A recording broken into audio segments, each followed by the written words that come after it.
Welcome back to Oliver's Stories.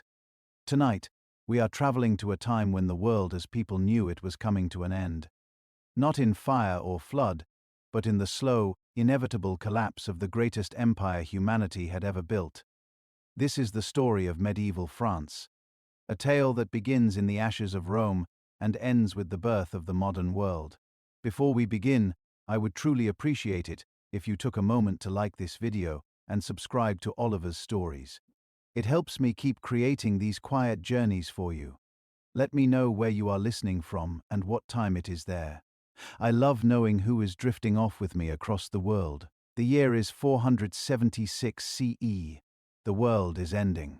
Not in fire or flood, but in the slow, grinding collapse of the most powerful empire humanity had ever known. The Western Roman Empire, that great colossus that had bestrode the Mediterranean for centuries, finally exhales its last breath. A Germanic chieftain named Odoacer removes the final emperor from his throne. The legions that once marched in perfect formation across 3 continents fall silent. The roads that connected distant provinces to the eternal city grow empty. The vast administrative machinery that had governed millions simply stops turning. In the lands that would one day be called France, this collapse creates something unprecedented in human history. A void so complete, so profound, that it will take 1,000 years to fill.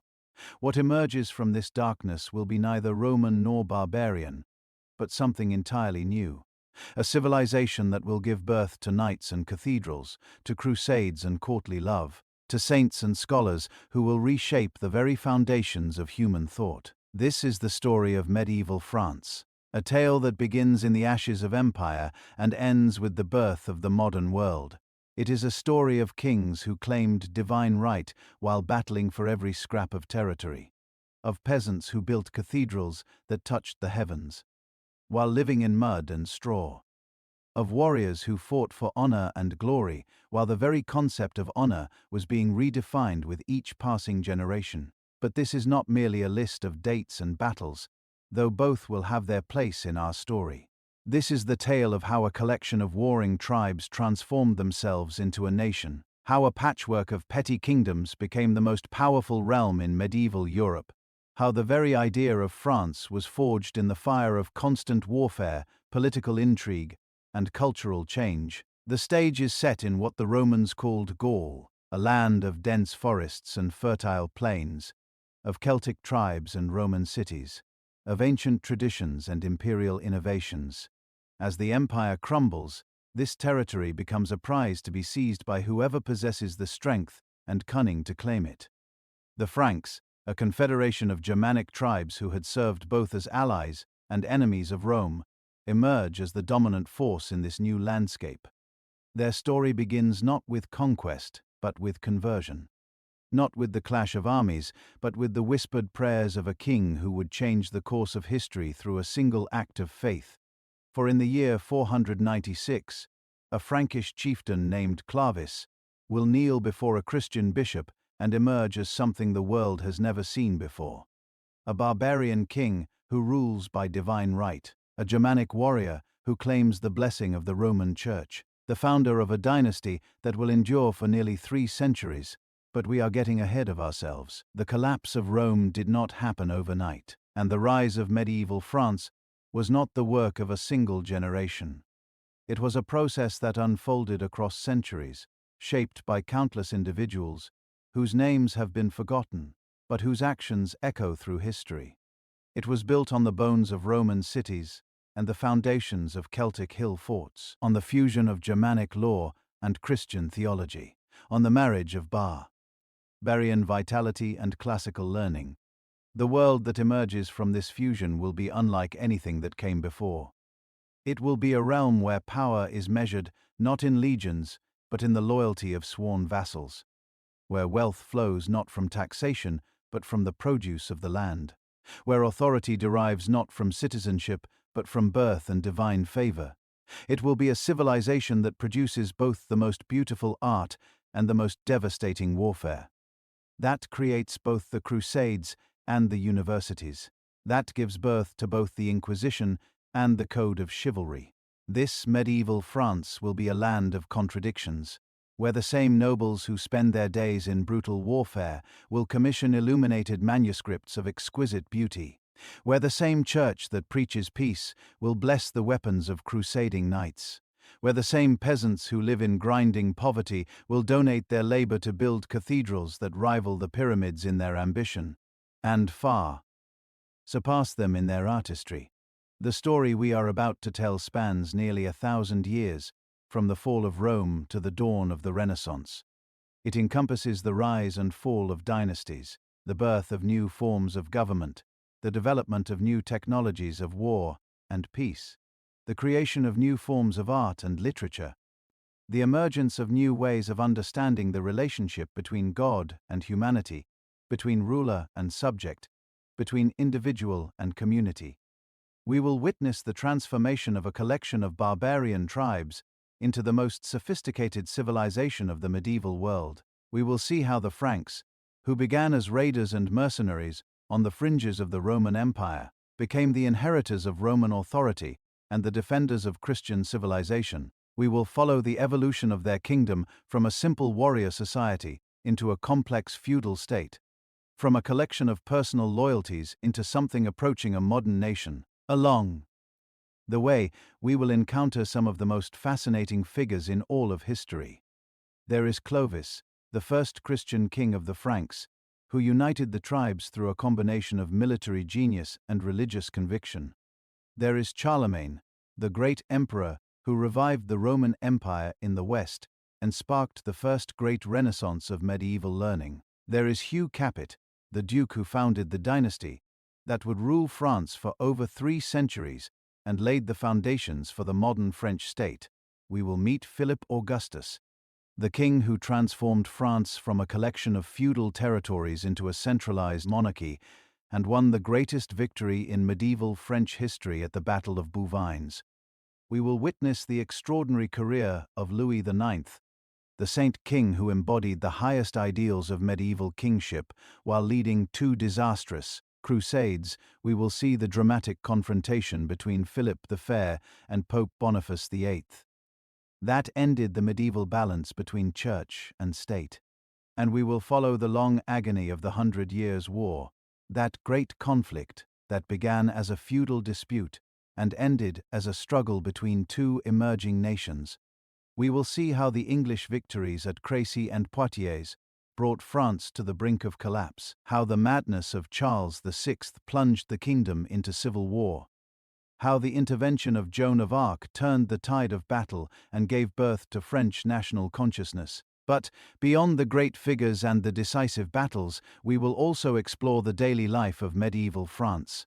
We will visit the villages where peasants worked the fields according to rhythms that had changed little since the fall of Rome. We will enter the workshops where craftsmen created the goods that made medieval commerce possible. We will climb the walls of the castles where nobles lived lives of luxury built on the labor of their subjects. We will walk the streets of Paris as it grew from a small island settlement to the largest city in Europe. We will enter the great cathedral of Notre Dame as it rose stone by stone over the course of 2 centuries. We will attend the University of Paris as it became the intellectual center of the medieval world. We will witness the birth of Gothic architecture, the development of scholastic philosophy, and the creation of vernacular literature. This is a story of transformation on every level: political, social, economic, cultural, and spiritual. It is the story of how medieval France became the laboratory where the modern world was forged, where new forms of government were tested, where new relationships between rulers and subjects were established, where new ways of understanding the human condition were developed. The journey we are about to undertake will carry us through dark forests and bright clearings, through periods of chaos and moments of unprecedented achievement. We will see civilizations rise and fall, witness the birth of new institutions and the death of ancient traditions. Observe the eternal human struggle between order and freedom, between tradition and innovation, between the desire for security and the urge for conquest. As we begin this long journey through the medieval centuries, remember that we are not merely observers but participants in a story that continues to shape our world today. The institutions they created, the ideas they developed, the conflicts they fought, the solutions they found, all continue to influence how we organize our societies, how we understand our relationship with the divine, and how we balance individual freedom with collective responsibility. So settle back, close your eyes, prepare to be transported to a world both alien and familiar, both distant and immediate, both foreign and foundational to everything we are today. The story of medieval France is about to begin, and it begins, as all great stories do, with an ending that becomes a beginning. Wit. A collapse that becomes a creation. With the death of one world and the birth of another. In the year 476, as the last Roman emperor in the West is deposed by a barbarian chieftain, the stage is set for a drama that will unfold over the next 1,000 years. The actors are taking their places, the scenery is being arranged, and the first act of the great medieval epic is about to begin. The lights are dimming on the ancient world, and somewhere in the darkness, the future is waiting to be born. The silence that followed Rome's fall was not empty, it was pregnant with possibility. In the territories that had once echoed with the measured tread of legions, new sounds began to emerge. The ring of hammers on iron, the lowing of cattle being driven to market, the chanting of monks in stone chapels, the war cries of warriors who fought not for empire but for personal honor and the favor of their lords. The Franks who inherited this shattered landscape were not the savage barbarians of Rome. Propaganda. They were a complex confederation of tribes who had been absorbing Roman culture for centuries. They had served as foederati, allied troops who fought alongside Roman legions against common enemies. They had settled in Roman territories, married Roman women, learned Roman law, and adopted Roman customs. Yet they remained fundamentally different from their imperial predecessors, bound not by citizenship, but by bonds of kinship and personal loyalty that stretched back to the Germanic forests of their ancestors. These were people who measured wealth in cattle and land rather than gold and silver, who settled disputes through trial by combat rather than legal precedent, who followed leaders chosen for their prowess in battle rather than their skill in administration. They brought with them a warrior culture that valued courage above all other virtues, that saw honor as more precious than life itself, that understood leadership as a personal relationship between chief and followers, rather than an abstract institutional arrangement. Yet they also brought something else, a flexibility and adaptability that would prove crucial in the centuries to come. Unlike the rigid hierarchies of imperial Rome, Frankish society was fluid. It allowed for social mobility based on merit and achievement. A successful warrior could rise from humble origins to become a chief. A wise counselor could gain influence regardless of birth. A skilled craftsman could accumulate wealth and respect. This openness to change and innovation would become one of the defining characteristics of medieval French civilization. The man who would first harness these qualities to forge a kingdom was Clovis, whose name would echo through the centuries as the founder of the Merovingian dynasty. Born around 466 into the royal house of the Salian Franks, Clovis inherited a realm that barely extended beyond the region around modern-day Belgium and northern France. His father, Childeric, had been a success, while war leader, but his kingdom was just one of many Frankish territories scattered across what had once been Roman Gaul. What made Clovis different was not just his military skill, though he possessed that in abundance. It was his political genius. He understood that the fragmented landscape of post-Roman Gaul presented both enormous opportunities and deadly dangers. The old imperial administration had collapsed, leaving a patchwork of competing authorities. Visigothic kings in the south, Burgundian nobles in the east, Roman generals clinging to power in isolated cities, and rival Frankish chiefs controlling their own territories. It was a world where the strong preyed upon the weak, where today's ally could become tomorrow's enemy, where survival depended on the ability to adapt quickly to changing circumstances. Clovis began his rise to power in 481, when he was still barely 15 years old. The boy king faced immediate challenges that would have overwhelmed a lesser leader. His realm was surrounded by enemies, his treasury was nearly empty, and his authority was questioned by rival claimants within his own family. Yet Clovis possessed something that his enemies lacked, an intuitive understanding of the new world that was emerging from the ruins of the old. His first great victory came at the Battle of Soissons in 486, where he defeated Syagrius, the last Roman general to maintain independent authority in northern Gaul. This victory was significant not just for its military consequences, but for what it symbolized: the final end of Roman power in the region, and the emergence of the Franks as the dominant force in the territories that would become France. The battle also revealed Clovis's tactical brilliance and his ability to inspire fierce loyalty in his followers. But military conquest was only the beginning of Clovis's strategy. He understood that lasting power required more than victory in battle. It demanded legitimacy, the acceptance of his authority by the diverse populations he sought to rule. In a world where the old Roman structures of law and administration had collapsed, where could such legitimacy be found? Clovis found his answer in an institution that had not only survived the fall of Rome, but had actually grown stronger in the chaos that followed: the Christian Church. The conversion of Clovis to Christianity around 496 was one of the most consequential events in medieval history. Unlike many of his barbarian contemporaries who had adopted Arianism, a form of Christianity that denied the full divinity of Christ, Clovis embraced the Nicene Christianity of Rome and Constantinople. This decision was influenced by his wife Clotilde, a Burgundian princess who was already a Christian. But it was also a calculated political move that would have profound consequences for the future of France.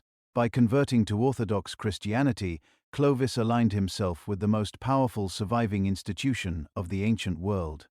The Church provided him with a ready-made administrative structure, a literate class of administrators, and most importantly, a source of legitimacy that transcended tribal loyalties.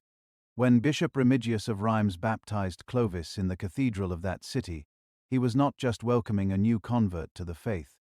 He was crowning the first Christian king of the Franks, creating a precedent that would shape French kingship for the next 13 centuries. The immediate practical benefits of conversion were enormous. The Gallo-Roman population, which had remained largely Christian under barbarian rule, now had a king who shared their faith. The bishops, who had become the de facto leaders of many cities after the collapse of imperial administration, found in Clovis a protector and patron. The monasteries, which were rapidly becoming centers of learning and economic activity, gained a royal defender of their interests. But the conversion had deeper implications that would only become clear over time. By embracing Christianity, Clovis was also embracing the intellectual and cultural heritage of the ancient world. The Church was the custodian of classical learning, the keeper of books and manuscripts, the maintainer of schools and libraries. Through his alliance with the Church, Clovis was connecting his barbarian kingdom to the great traditions of philosophy, law, and literature that had made Rome great. The fusion of Germanic warrior culture with Christian spirituality would become one of the defining characteristics of medieval civilization. The warrior's code of honor was transformed by Christian teachings about justice and mercy. The Germanic concept of personal loyalty was elevated by Christian notions of divine service. The tribal assembly became sanctified by Christian ritual and ceremony. Out of this fusion emerged new forms of kingship, new concepts of law, and new understandings of the relationship between ruler and subject. Clovis's successors, known to history as the Merovingian dynasty, would rule the Frankish kingdom for nearly 3 centuries. Their reign was marked by both spectacular achievements and tragic failures, by moments of brilliant success and periods of devastating civil war. They created the first stable government in post-Roman Europe, established trade networks that connected the North Sea to the Mediterranean, and laid the foundations for the cultural renaissance that would follow. The Merovingian court was a fascinating blend of barbarian tradition and Roman sophistication.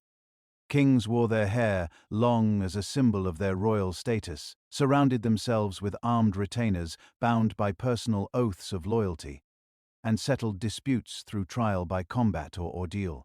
Yet they also issued laws modeled on Roman legal codes, maintained diplomatic relations with Constantinople and other distant courts, and patronized scholarship and the arts.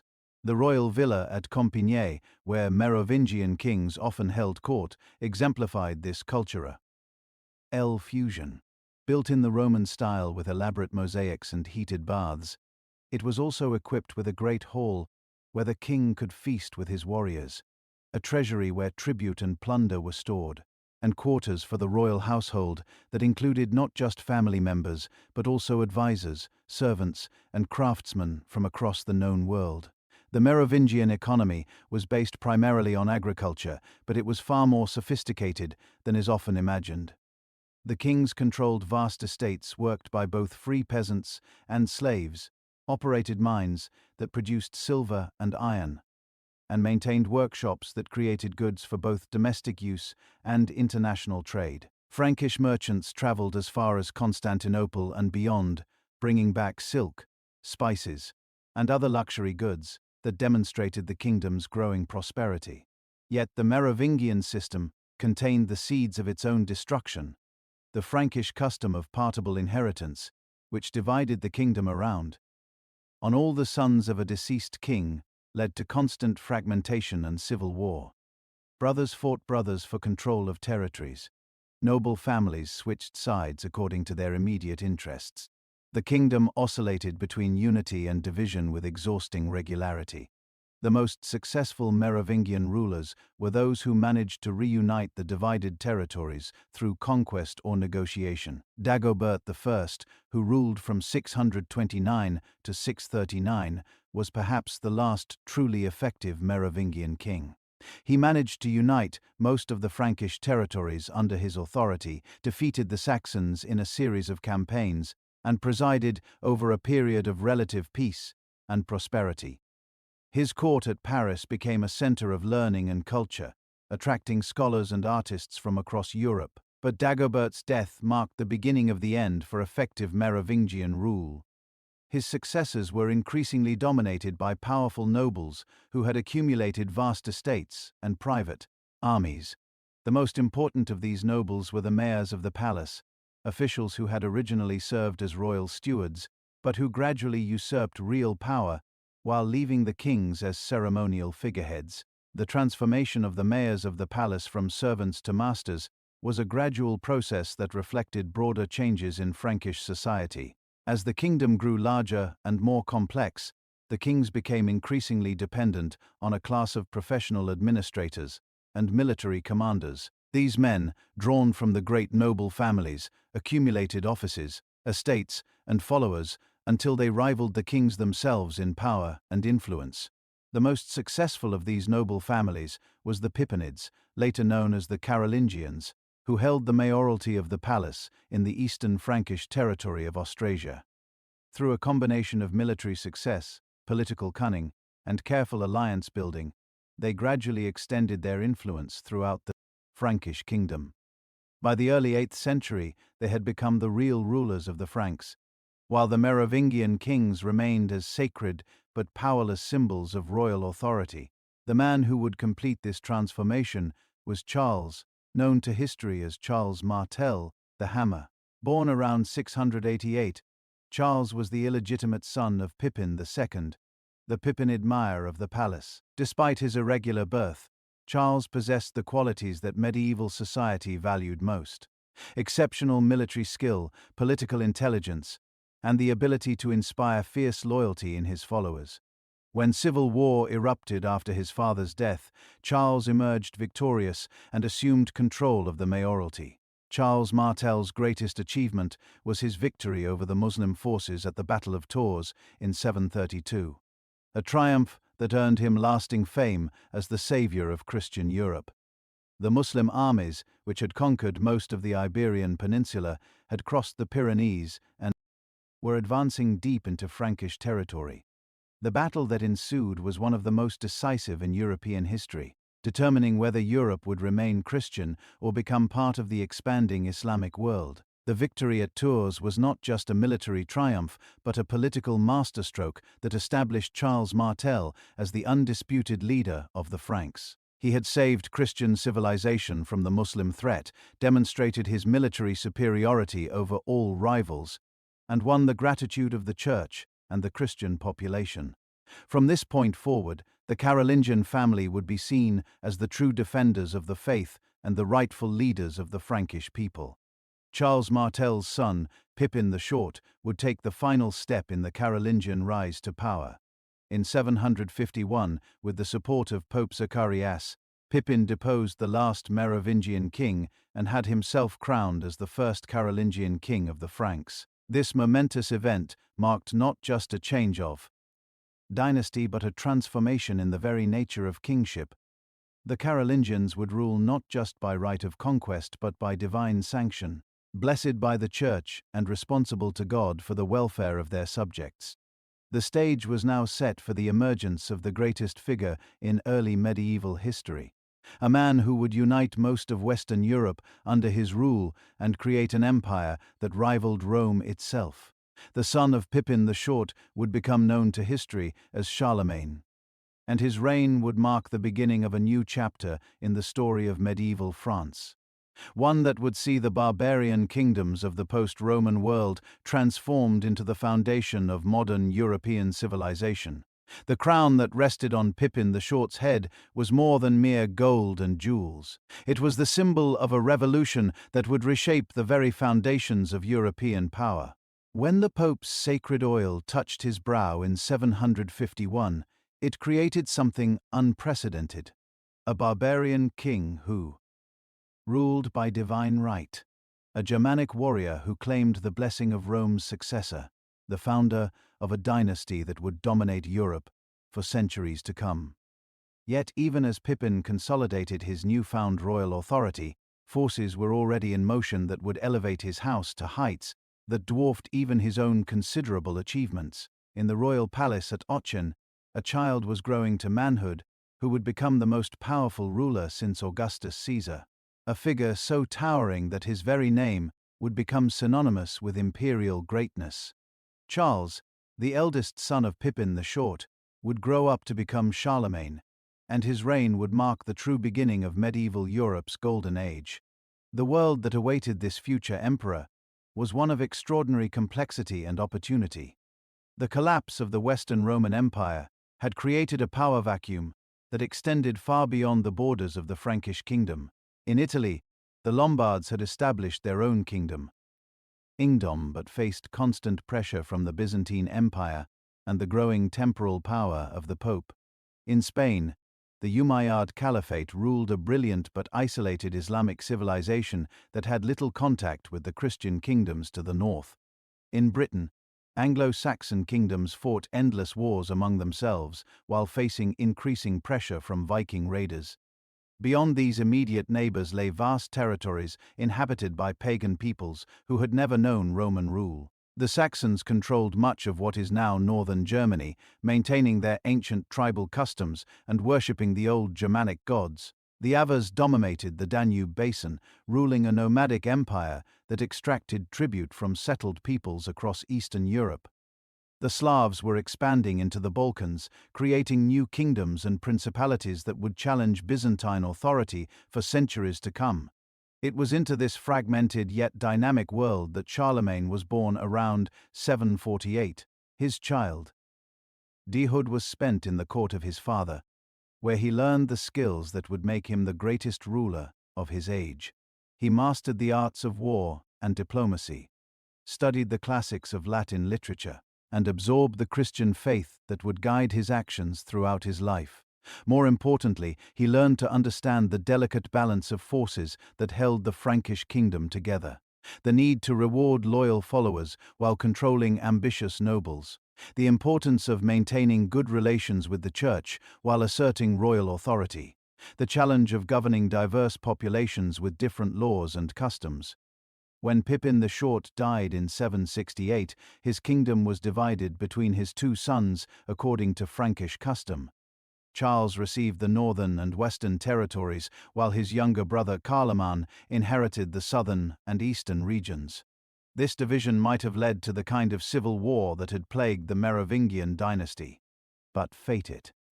Nerved in the form of Charlemagne's sudden death in 771, Charles moved quickly to claim his brother's inheritance, and for the first time in generations, the entire Frankish kingdom was united under a single ruler. The reunification of the Frankish kingdom under Charlemagne's sole authority marked the beginning of an era of expansion that would transform the map of Europe. Unlike his predecessors, who had been primarily concerned with defending their territories against external threats, Charlemagne possessed both the vision and the resources to pursue a systematic program of conquest and conversion. His armies would march to the four corners of the known world, carrying the banners of Christianity and Frankish power to peoples who had never submitted to any foreign authority. The first target of Charlemagne's expansion was the Lombard kingdom in northern Italy.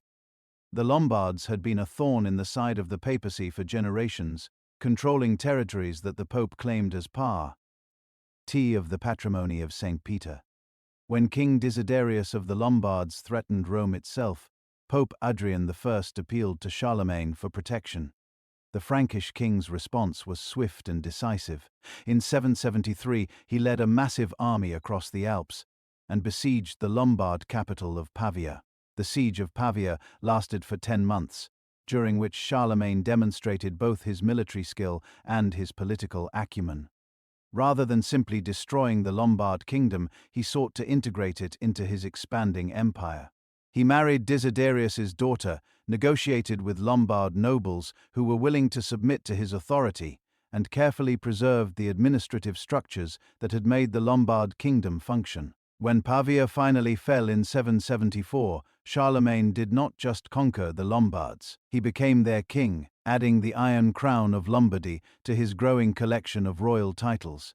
The conquest of the Lombard kingdom was significant not just for its immediate military consequences, but for what it revealed about Charlemagne's imperial vision. Unlike the barbarian kings who had preceded him, Charlemagne understood that lasting power required more than military victory. He needed to create institutions that could govern diverse populations, laws that could maintain order across vast territories, and a culture that could unite peoples of different backgrounds under a common identity. The administrative system that Charlemagne developed to govern his expanding empire was a masterpiece of medieval statecraft. He divided his territories into counties, each governed by a count who served as both military commander and chief administrator. These counts were drawn from the ranks of the Frankish nobility, but they were also closely supervised by royal officials called missi dominici, who traveled throughout the empire to ensure that royal commands were being obeyed and that justice was being administered fairly. The legal system that emerged under Chapter Charlemagne's rule was equally innovative. Rather than imposing a single code of law on all his subjects, he allowed different peoples to maintain their traditional legal customs while creating royal courts that could hear appeals and resolve disputes between different communities. This system of legal pluralism was both practical and symbolic.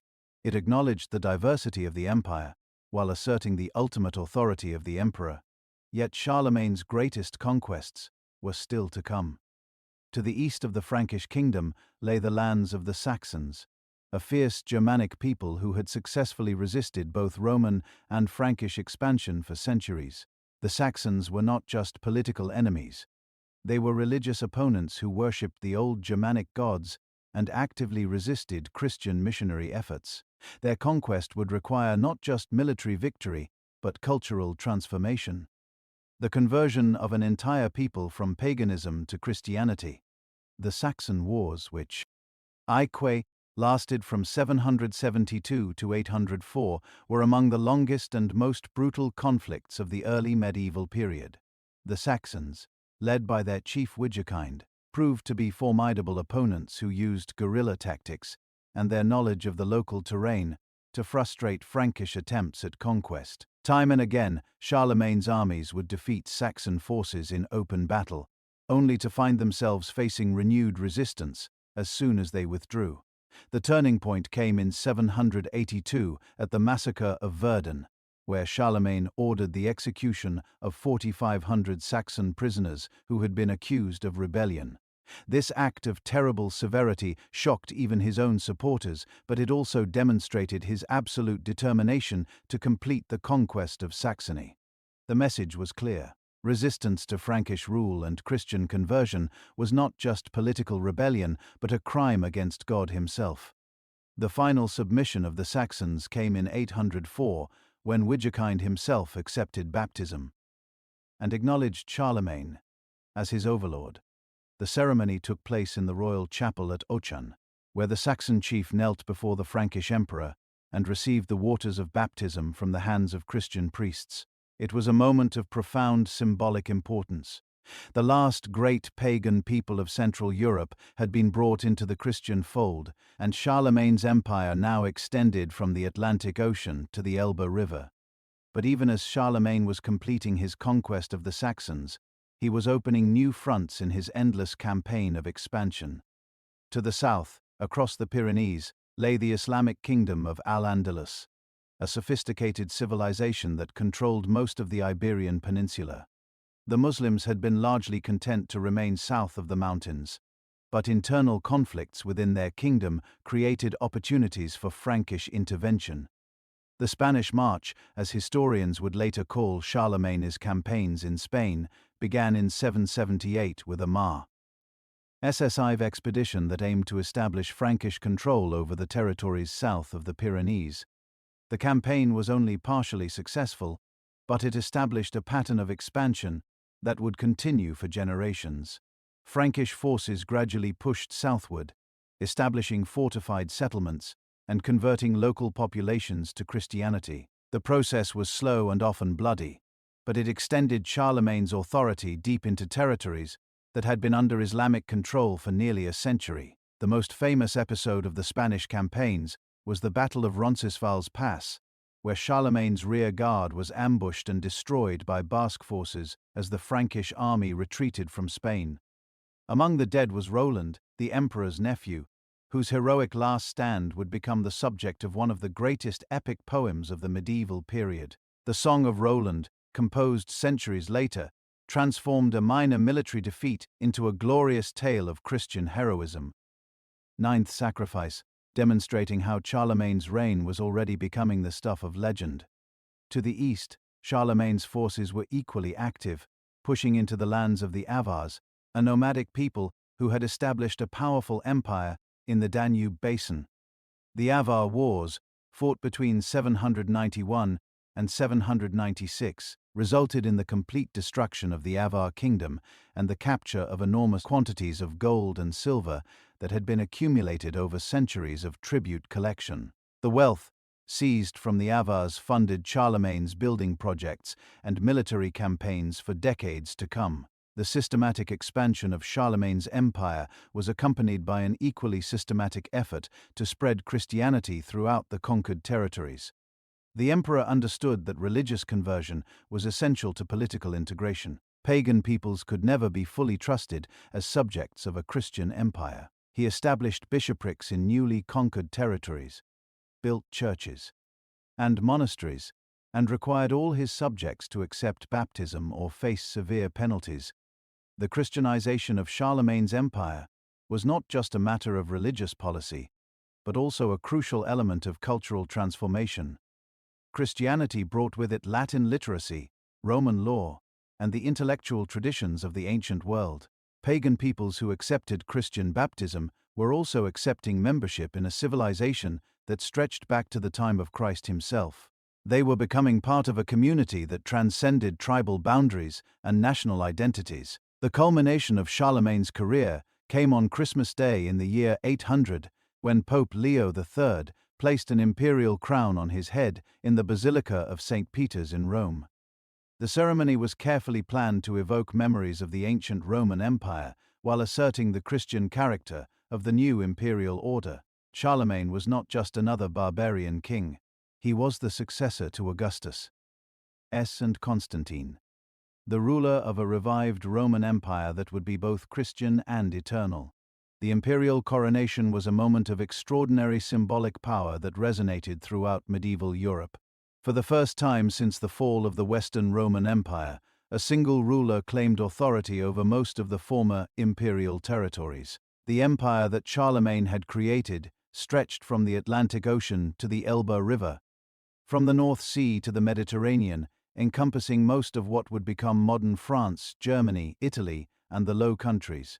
Yet the new empire was fundamentally different from its Roman predecessor. Where Rome had been built on the foundation of urban civilization and imperial law, Charlemagne's empire was based on personal loyalty and Christian faith. Where Roman emperors had ruled through a professional bureaucracy, Charlemagne governed through a network of noble followers who owed him personal allegiance. Where Rome had been secular in its fundamental orientation, the Carolingian Empire was explicitly Christian in its identity and purpose. The court that Charlemagne established at Aachen became the center of a remarkable cultural renaissance that would transform medieval European civilization. The emperor gathered around him the greatest scholars of his age. Men like Alcuin of York, Einhard, and Rabanus Maurus, who worked to preserve and transmit the learning of the ancient world. The Palace School at Aachen became a center of education that attracted students from across Europe, creating a network of learned men who would carry Carolingian culture to the farthest corners of the empire. The Carolingian Renaissance, as historians would later call this cultural flowering, was characterized by a systematic effort to preserve and copy the texts of classical antiquity. Scribes working in monasteries throughout the empire created thousands of manuscripts that preserved the works of ancient authors for future generations. They developed a new form of writing, Carolingian minuscule, that was clearer and more legible than previous scripts, making books more accessible to a wider audience. The intellectual achievements of the Carolingian Renaissance extended far beyond the mere preservation of ancient texts. Scholars at Charlemagne's court produced original works of theology, philosophy, and history that would influence European thought for centuries to come. They developed new approaches to education, created new forms of art and architecture, and established the foundations for the great cultural flowering that would characterize the High Middle Ages. The emperor himself, despite his limited formal education, was a patron of learning, who understood the importance of intellectual culture to his imperial project.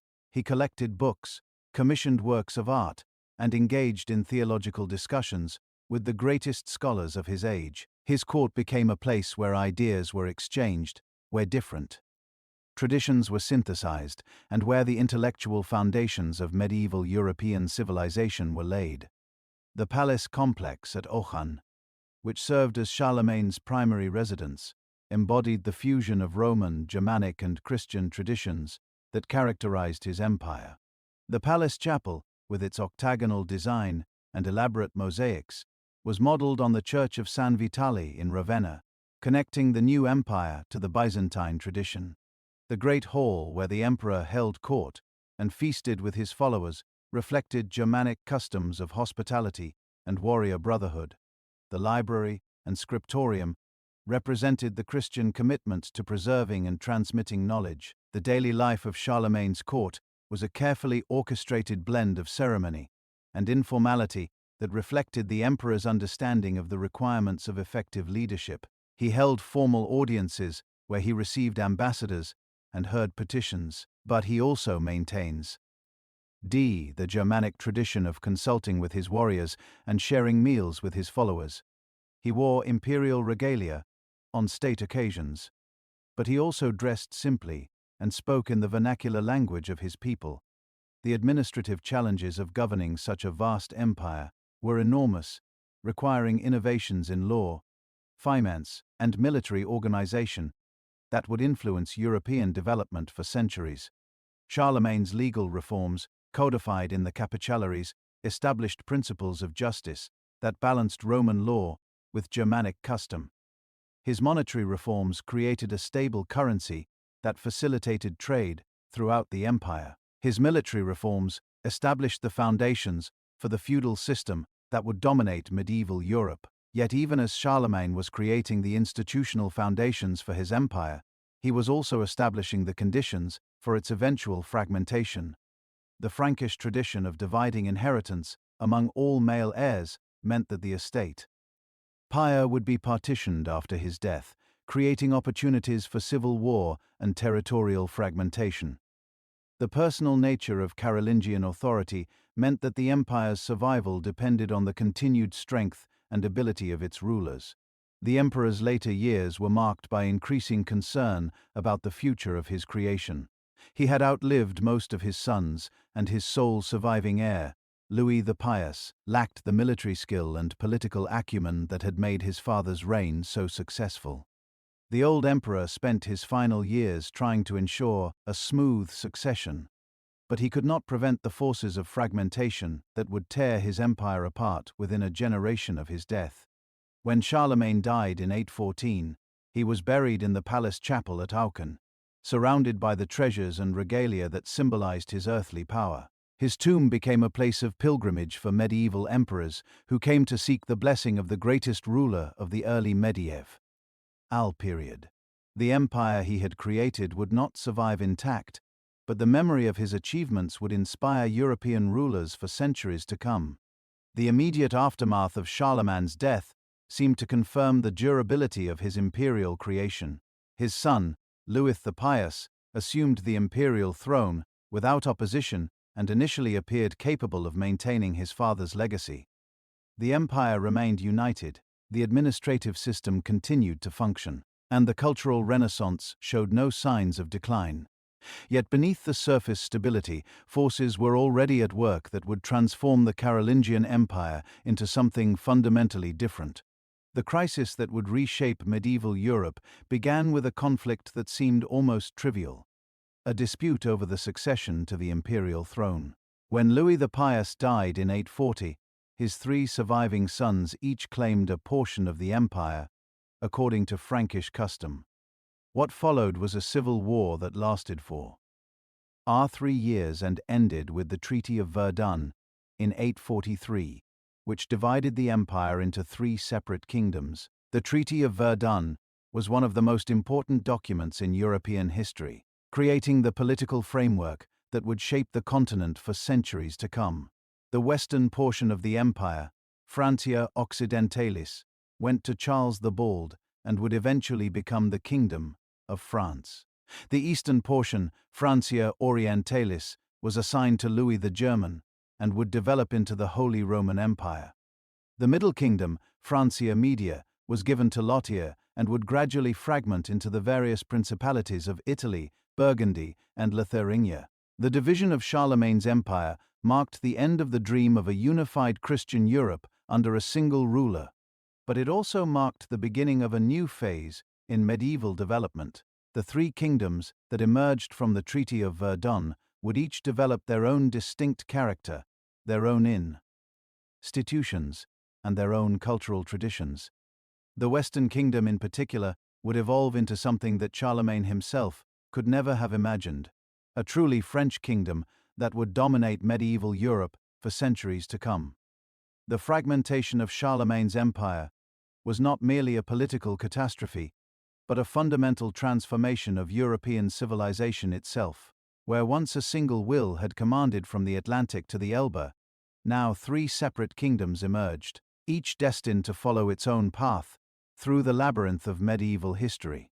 The Western Kingdom, Francia Occidentalis, would become the crucible in which the French nation was forged. But this transformation would take centuries to complete and would be accomplished through blood, betrayal, and the slow accumulation of royal power. Charles the Bald, who inherited the western portion of his grandfather's empire, faced challenges that would have overwhelmed a lesser ruler. His kingdom was a patchwork of competing authorities, where great nobles ruled their territories like independent princes, where Viking raiders struck at will along the coasts and rivers, and where the very concept of central authority had been weakened by decades of civil war. The royal domain itself was pitifully small, consisting of little more than the area around Paris and a few scattered possessions elsewhere. Beyond these narrow boundaries, the king's authority was more theoretical than real. Yet Charles the Bald possessed something that his enemies lacked: Legitimacy. He was the anointed king, blessed by the church and recognized by the great nobles as their overlord, even if they chose to ignore his commands.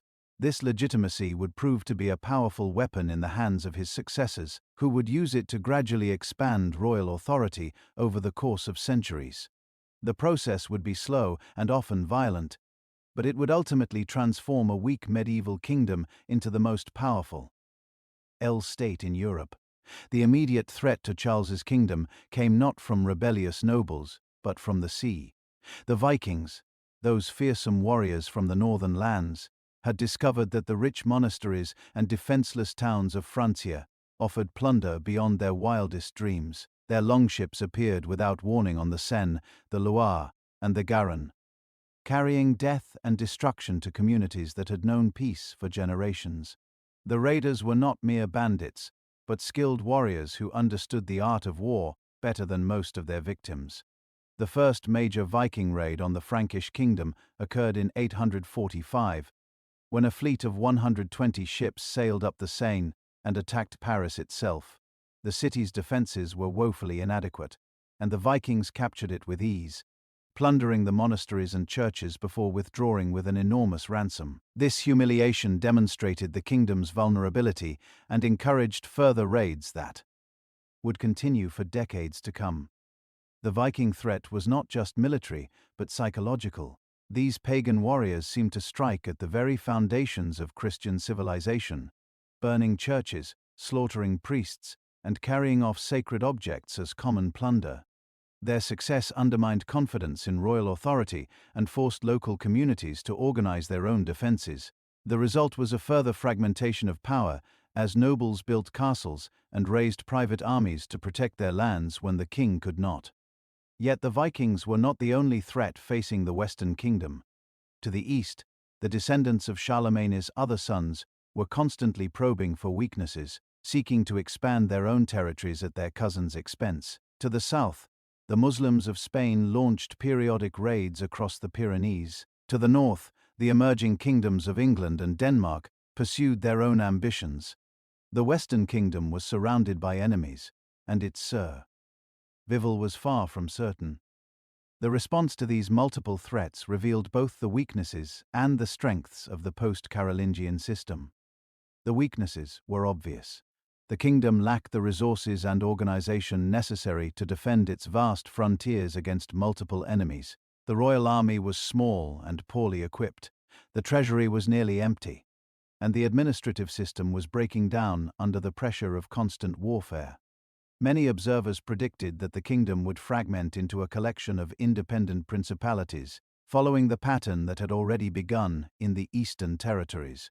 But the kingdom also possessed hidden strengths that would become apparent only over time. The Church remained a unifying force that transcended local loyalties and provided a common identity for all Christians. The legal system based on Carolingian precedents continued to function even when royal authority was weak. Most importantly, the idea of kingship itself retained its power to inspire loyalty and legitimacy even when individual kings were unable to enforce their will.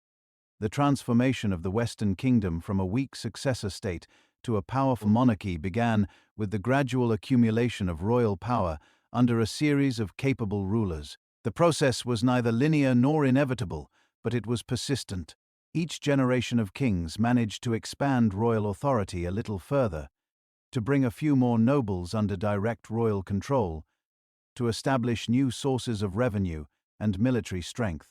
The kingdom that emerged from this long process would be fundamentally different from Charlemagne's empire, but it would also be more durable and more distinctly French. The key to this transformation was the development of new forms of political organization that were better suited to the realities of medieval society. The Carolingian system had been based on the assumption that a single ruler could effectively govern vast territories through personal charisma and administrative efficiency. When that assumption proved false, it became necessary to create new institutions that could function even when the king was weak or absent. The feudal system that emerged from the ruins of the Carolingian Empire was not a deliberate creation, but an organic response to the need for local security and governance. great nobles, faced with the collapse of central authority, began to offer protection and land to lesser men in exchange for military service and personal loyalty.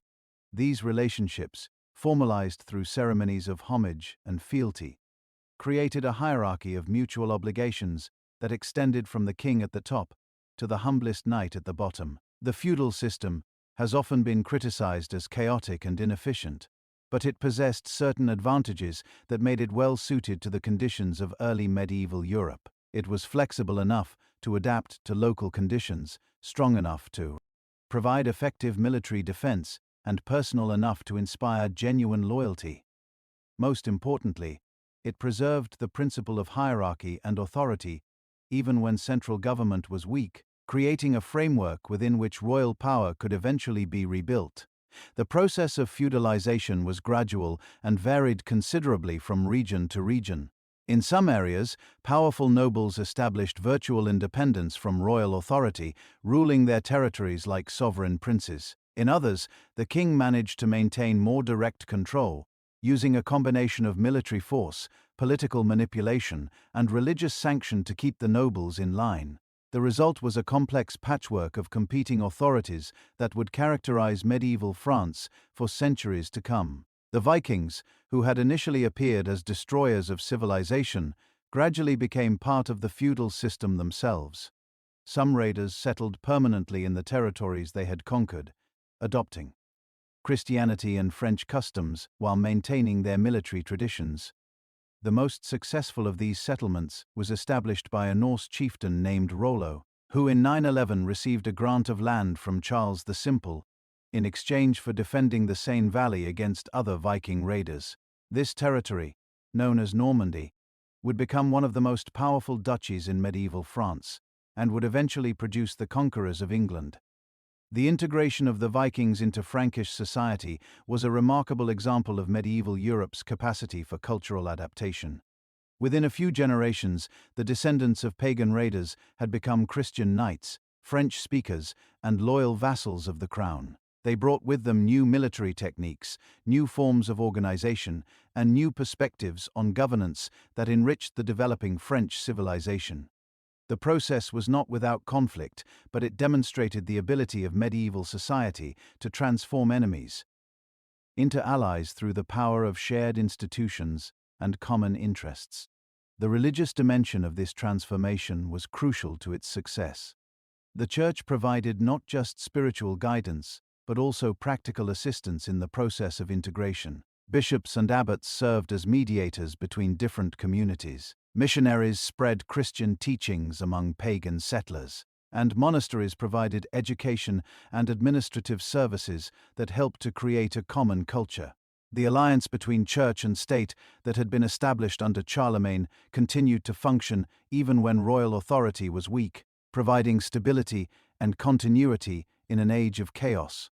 The monastic movement in particular played a vital role in preserving and transmitting the cultural achievements of the Carolingian Renaissance. Monasteries served as centers of learning where ancient texts were copied and preserved, where new works of theology and philosophy were composed, and where the ills of reading and writing were maintained during the darkest periods of the early Middle Ages.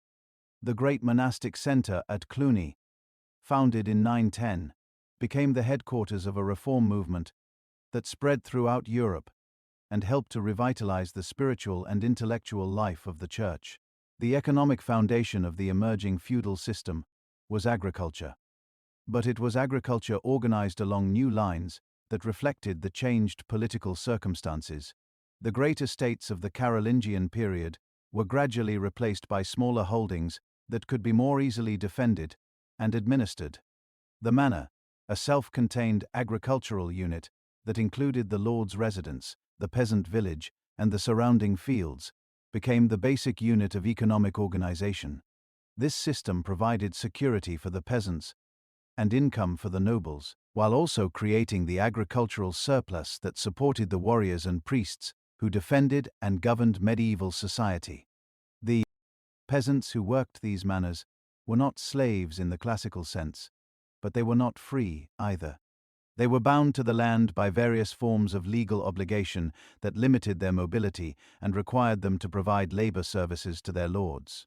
This system of serfdom, as it came to be known, was often harsh and oppressive, but it also provided a measure of security and stability that was precious in an age of constant warfare and uncertainty. The peasants received protection from their lords, access to land for their own subsistence, and a place in the social hierarchy that, while humble, was nevertheless recognized and respected. The towns and cities that had flourished under Charlemagne's rule initially suffered greatly from the collapse of central authority and the disruption of trade networks. Many urban centers were abandoned or reduced to mere villages, their populations fleeing to the countryside in search of security. Yet some cities managed to survive and even prosper by adapting to the new conditions. They developed new forms of government, new economic activities, and new relationships with the rural nobility that surrounded them. The revival of urban life was closely connected to the gradual restoration of trade and commerce. As political conditions stabilized and new trade routes were established, merchants began to venture forth once again, carrying goods between distant regions and creating the economic networks that would support the growth of medieval civilization. The fairs of Champagne, which began to develop in the 10th century, became the most important commercial centers in northern Europe, attracting merchants from as far away as Italy and Flanders. The cultural achievements of this period were less spectacular than those of the Carolingian Renaissance, but they were no less important for the long-term development of European civilization. The vernacular languages began to develop distinct literary traditions, with the first circa Hansen's Digest appearing in the late 10th century. These epic poems, which celebrated the deeds of Charlemagne and his knights, helped to create a common cultural identity that transcended regional differences. They also established the literary conventions that would influence European poetry for centuries to come. The artistic achievements of the period were equally significant, though they took different forms than those of the Carolingian age. The great stone churches that began to appear in the 10th century represented a new architectural style that combined Carolingian traditions with influences from Byzantium and the Islamic world. These buildings, with their massive walls and small windows, were designed to be both fortresses and houses of worship, reflecting the military character of the age, while also expressing the spiritual aspirations of their builders. The intellectual life of the period was dominated by the schools that developed in connection with cathedrals and monasteries. These institutions trained the clergy who would serve as administrators, diplomats, and advisors to the great nobles. They also preserved and transmitted the learning of the ancient world, ensuring that the intellectual achievements of classical antiquity would not be lost during the centuries of political fragmentation. The curriculum of these schools was based on the 7 liberal arts, which provided a foundation for all higher learning and helped to create a common intellectual culture throughout Europe. The political evolution of the Western Kingdom during this period was marked by the gradual emergence of a new royal dynasty that would prove more successful than the later Carolingians in rebuilding central authority. The last Carolingian king, Louis V, died in 987 without male heirs, creating a succession crisis that would ultimately lead to the election of Hugh Capet as king. This moment marked the beginning of a new chapter in French history, one that would see the slow but steady expansion of royal power and the gradual creation of a unified French nation. Hugh Capet was not an obvious choice for the throne. He was the Duke of Francia, which gave him control over the area around Paris. But his territory was smaller than that of several other great nobles. He had no particular military reputation, no great wealth, and no obvious dynastic claims to the throne. What he did have was the support of the church and the recognition that he was unlikely to threaten the independence of the other great nobles. His election was thus a compromise that satisfied no one completely, but that everyone could accept. The early Capetian kings ruled over a kingdom that was more theoretical than real. Their authority was recognized throughout the territory that had once belonged to Charles the Bald. But their ability to enforce that authority was limited to their own domains and those areas where they could find reliable allies. The great duchies of Normand, Burgundy, and Aquitaine were virtually independent, their rulers acknowledging the king's supremacy in name while pursuing their own policies. In practice, the kingdom was a confederation rather than a unified state, held together by personal relationships and feudal obligations rather than institutional authority. Yet the Capetian dynasty possessed certain advantages that would prove crucial to its long-term success. The principle of hereditary succession, which had been established by the later Carolingians, meant that each new king could claim the throne by right of birth rather than through election. This reduced the opportunities for succession disputes and gave the dynasty a stability that had been lacking in the later Carolingian period. The Church, which had supported Hugh Capet's election, continued to provide legitimacy and practical assistance to his successors. Most importantly, the royal domain around Paris was strategically located at the heart of the kingdom, giving the Capetians control over the most important trade routes and communication networks. The first Capetian kings were careful not to overreach their limited capabilities. They concentrated on consolidating their control over their own domains, building up their military and financial resources, and establishing alliances with other nobles who shared their interests. They avoided costly foreign adventures and focused instead on the patient work of administration and diplomacy. This cautious approach was often criticized as timid, but it laid the foundations for the spectacular expansion of royal power that would occur in later centuries. The transformation of the Capetian kingdom from a weak feudal confederation into a powerful centralized monarchy was one of the most remarkable achievements of medieval European history. It was accomplished not through sudden conquest or dramatic innovation, but through the steady accumulation of power over many generations. Each king managed to expand royal authority a little further, to bring a few more nobles under direct royal control, to establish new sources of revenue and military strength. The cumulative effect of these modest gains was revolutionary, transforming not just the Kingdom of France, but the entire balance of power in medieval Europe. The process was neither smooth nor inevitable.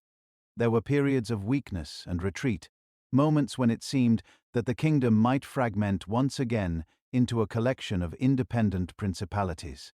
There were rebellions and civil wars, foreign invasions and internal betrayals. Yet the Capetian dynasty proved remarkably resilient, surviving every crisis and emerging stronger from each trial. By the end of the 12th century, the Kingdom of France had become the most powerful state in Western Europe, a position it would maintain for centuries to come. The story of how this transformation was accomplished is one of the most fascinating chapters in medieval history, involving some of the most remarkable figures of the age. Kings like Louis VI, known as Louis the Fat, laid the foundations for royal power through careful administration and strategic marriages. Philip Augustus would complete the work of centralization and establish France as the dominant power in Europe. St. Louis would embody the highest ideals of medieval kingship while leading two catastrophic crusades. Philip the Fair would challenge the authority of the Pope himself and establish the principle of royal sovereignty that would shape the modern world. But all of this lay in the future as the 10th century drew to a close.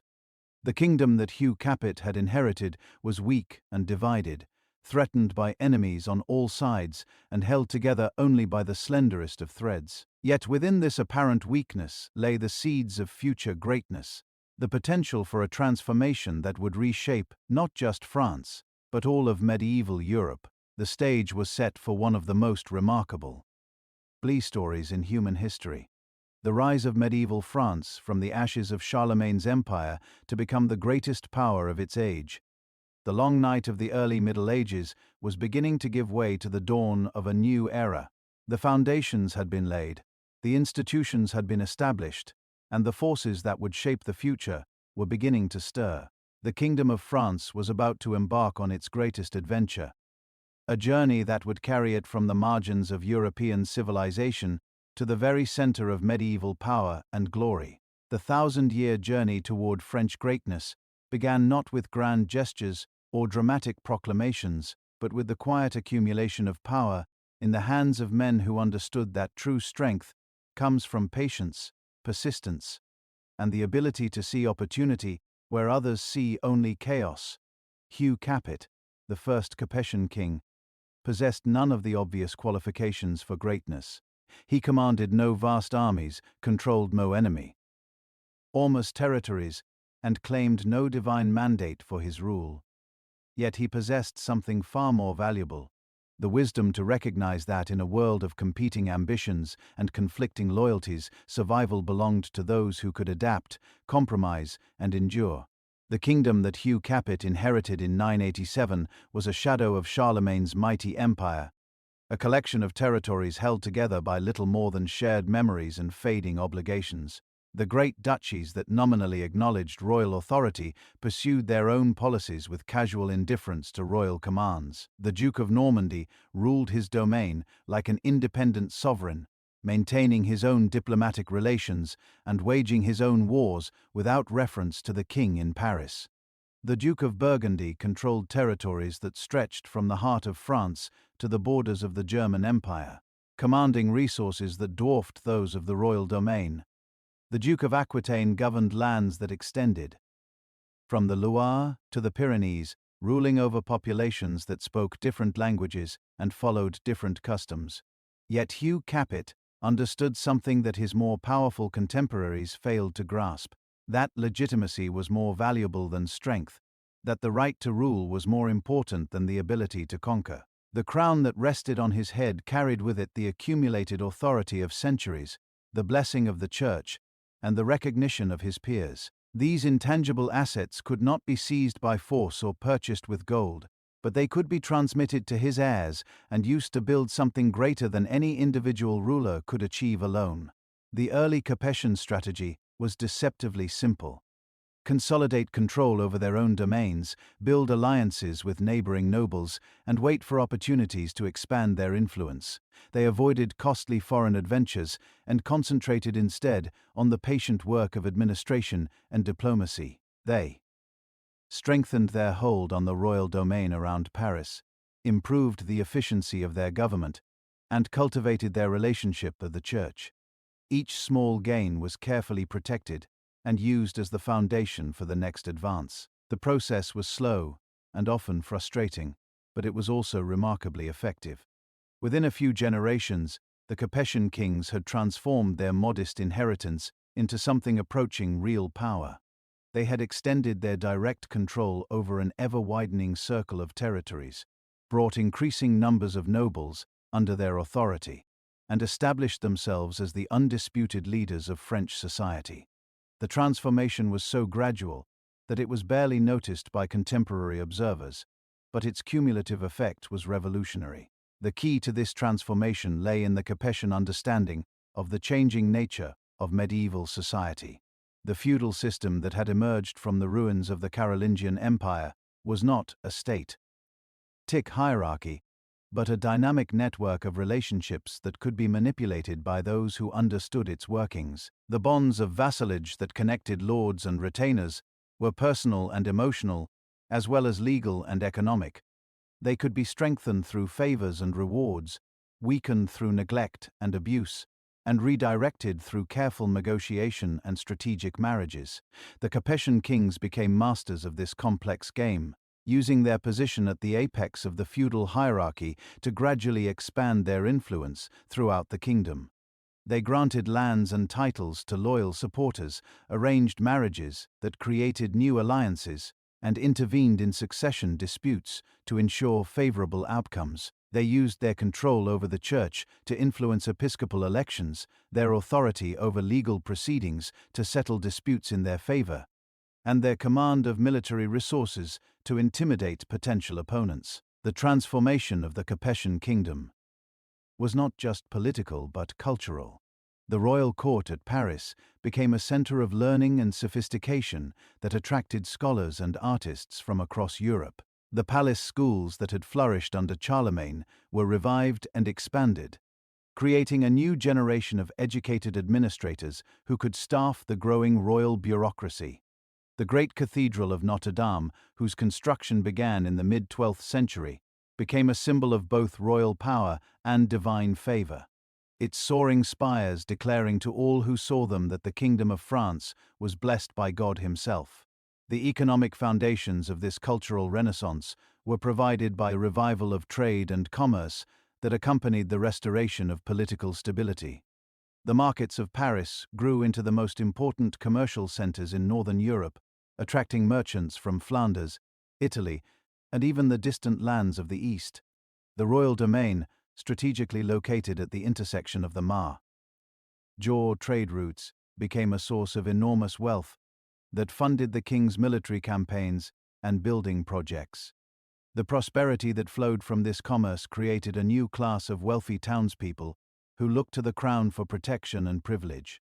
The military innovations that accompanied this economic growth were equally important to the expansion of royal power.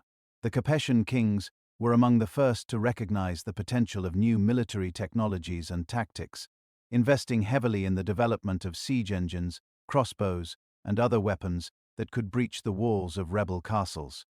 They also pioneered the use of mercenary troops, professional soldiers who owed their loyalty to whoever paid their wages rather than to feudal lords who might have competing loyalties. These innovations gave the royal army a decisive advantage over traditional feudal levies and made resistance to royal authority increasingly futile. The diplomatic achievements of the early Capetian period were no less significant than the military ones. The kings of France established themselves as the leaders of Western Christendom, mediating disputes between other rulers and serving as the champions of church reform. They cultivated close relationships with the Pope, who came to see the French monarchy as the most reliable defender of ecclesiastical interests. They also established marriage alliances with other royal houses, creating a network of relationships that extended French influence far beyond the borders of the kingdom itself. The reign of Louis VI, known as Louis the Fat, marked a crucial turning point in the development of Capetian power. Ascending to the throne in 1108, Louis inherited a kingdom that was still fragmented and contested, but he possessed the energy and determination to begin the work of true consolidation. His reign was marked by almost constant warfare as he campaigned against rebellious nobles, besieged rebel castles, and gradually tended royal authority throughout the domain. The king's personal courage and military skill earned him the respect of his warriors, while his commitment to justice and good governance won him the loyalty of his subjects. Louis the Fat's most significant achievement was the systematic reduction of the independent castles that had proliferated throughout the royal domain during the previous century. These fortifications, built by ambitious nobles who sought to carve out their own territories, had become centers of lawlessness and oppression that threatened both royal authority and public order.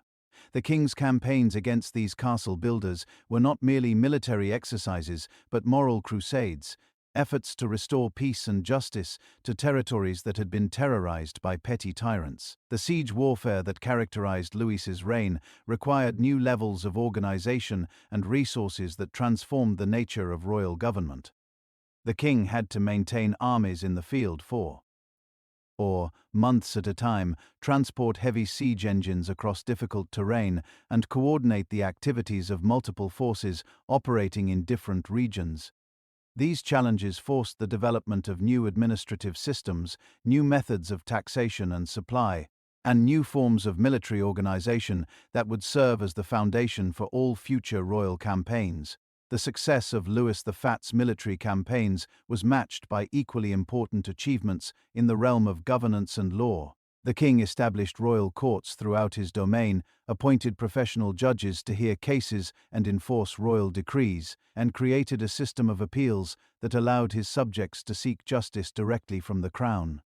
These legal innovations were not merely administrative reforms, but fundamental changes in the relationship between ruler and subject, establishing the principle that the king was the ultimate source of justice and that all his subjects had the right to appeal to him for or redress of grievances. The cultural and intellectual achievements of Louis's reign were equally remarkable. The king patronized scholars and artists, supported the construction of new churches and monasteries, and encouraged the development of the nascent University of Paris. The royal court became a center of learning that attracted students from across Europe, creating a new generation of educated administrators and advisors who would serve the crown for decades to come. The intellectual ferment of this period produced new forms of literature, new approaches to theology and philosophy, and new understandings of the role of government in society. The marriage of Louis's son and heir to Eleanor of Aquitaine in 1137 seemed to promise an even more dramatic expansion of royal power. Eleanor was the heir to the vast Duchy of Aquitaine, which encompassed much of southwestern France and was one of the wealthiest and most cultured regions in Europe. The union of the Capetian domain with the Aquitanian inheritance would have created a kingdom that stretched from the English Channel to the Pyrenees, making France the undisputed master of Western Europe. Yet this marriage, which appeared to be such a triumph for French diplomacy, would ultimately prove to be one of the greatest disasters in the history of the Capetian dynasty. The young Louis VII, who became king upon his father's death in 1137, was a pious and well-intentioned ruler. But he lacked the political skill and personal magnetism necessary to manage such a powerful and independent-minded wife. Eleanor was not content to play the role of a passive royal consort. She expected to be treated as a partner in government and to have her opinions respected and her interests protected. The cultural differences between the northern French court and the sophisticated Brown court and the sophisticated society of Aquitaine created additional tensions that proved impossible to resolve. Eleanor had been raised in a world of troubadours and courtly romance where women enjoyed considerable freedom and influence. The austere religious atmosphere of the Capetian court, with its emphasis on duty and self-denial, was completely foreign to her temperament and inclinations. The inevitable conflicts that arose from these differences were exacerbated by the king's decision to join the Second Crusade, a disastrous expedition that kept him away from his kingdom for 2 years and accomplished nothing of lasting value. The failure of the Second Crusade was a personal and political catastrophe for Louis VII that undermined his authority and damaged his relationship with his wife. The king's military incompetence was exposed before the eyes of Europe. His financial resources were exhausted, and his absence from the kingdom allowed various nobles to pursue their own ambitions without royal interference. Eleanor, who had accompanied her husband on the crusade, was disgusted by his failures and increasingly alienated from a marriage that had brought her nothing but frustration and disappointment. The annulment of the marriage between Louis VII and Eleanor of Aquitaine in 1152 was a diplomatic disaster that would haunt the Capetian dynasty for centuries. Eleanor immediately married Henry Plantagenet, the Duke of Normandy and Count of Anjou, bringing her vast inheritance into the hands of a man who already controlled much of northern and western France. When Henry became King Henry II of England in 1154, he ruled over territories that stretched from Scotland to the Pyrenees, making him far more powerful than the King of France, whose nominal vassal he remained. The creation of the Angevin Empire, as historians would later call Henry II's vast collection of territories, fundamentally altered the balance of power in Western Europe and created a threat to French independence that would persist for centuries. The English kings, ruling over lands that included much of what is now France, possessed regarding sources that dwarfed those of the Capetian monarchy. They could raise larger armies, command greater wealth, and pursue more ambitious policies than their French overlords.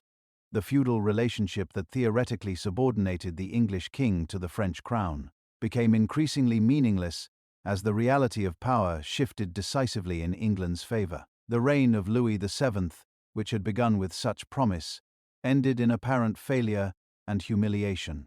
The king had lost his most valuable territories, seen his authority challenged by rebellious nobles, and failed to establish the kind of centralized government that his father had envisioned. Yet Louis's reign also laid important foundations for future success. His administrative reforms created more efficient systems of government. His legal innovations established important precedents for royal justice, and his cultural patronage contributed to the intellectual flowering that would characterize the next century of French history. The challenges that Louis VII faced were not unique to his reign, but reflected fundamental problems that would confront every medieval ruler. The tension between the personal nature of feudal relationships and the institutional requirements of effective government created contradictions that were difficult to resolve. The need to balance the demands of different social groups, to manage the competing interests of nobles and townspeople, and to maintain the loyalty of subjects who lived hundreds of miles from the royal court, required skills and resources that few rulers possessed. The transformation of medieval France from a collection of feudal territories into a unified nation was not the work of any single ruler, but the cumulative achievement of many generations. Each king contributed something to the process, whether through military conquest, administrative reform, cultural patronage, or diplomatic innovation. The failures were as important as the successes, because they taught valuable lessons about the limits of royal power and the importance of adapting to changing circumstances. The intellectual and cultural developments of the 12th century created new possibilities for royal government that would be fully exploited by Louis VII's successors. The revival of Roman law provided new models for royal authority. The growth of universities created a new class of educated administrators who could staff the expanding royal bureaucracy. The development of new forms of literature and art gave the monarchy new ways to communicate with its subjects and to project an image of power and legitimacy that transcended local loyalties. The economic changes that accompanied these cultural developments were equally important to the expansion of royal power. The growth of trade and commerce created new sources of wealth that could be tapped through taxation and regulation. The development of new technologies, from improved agricultural techniques to more efficient methods of production, increased the overall prosperity of the kingdom and provided the resources necessary for ambitious royal policies. The emergence of new social groups, particularly the wealthy merchants and craftsmen of the growing towns, created new constituencies that looked to the crown for protection and privilege. The military innovations of the period were perhaps the most important factor in the expansion of royal authority. The development of new weapons and tactics, from the crossbow to the siege engine, gave royal armies decisive advantages over traditional feudal levies. The emergence of professional soldiers who fought for pay rather than feudal obligation created military forces that were more reliable and more effective than the amateur warriors who had dominated earlier conflicts.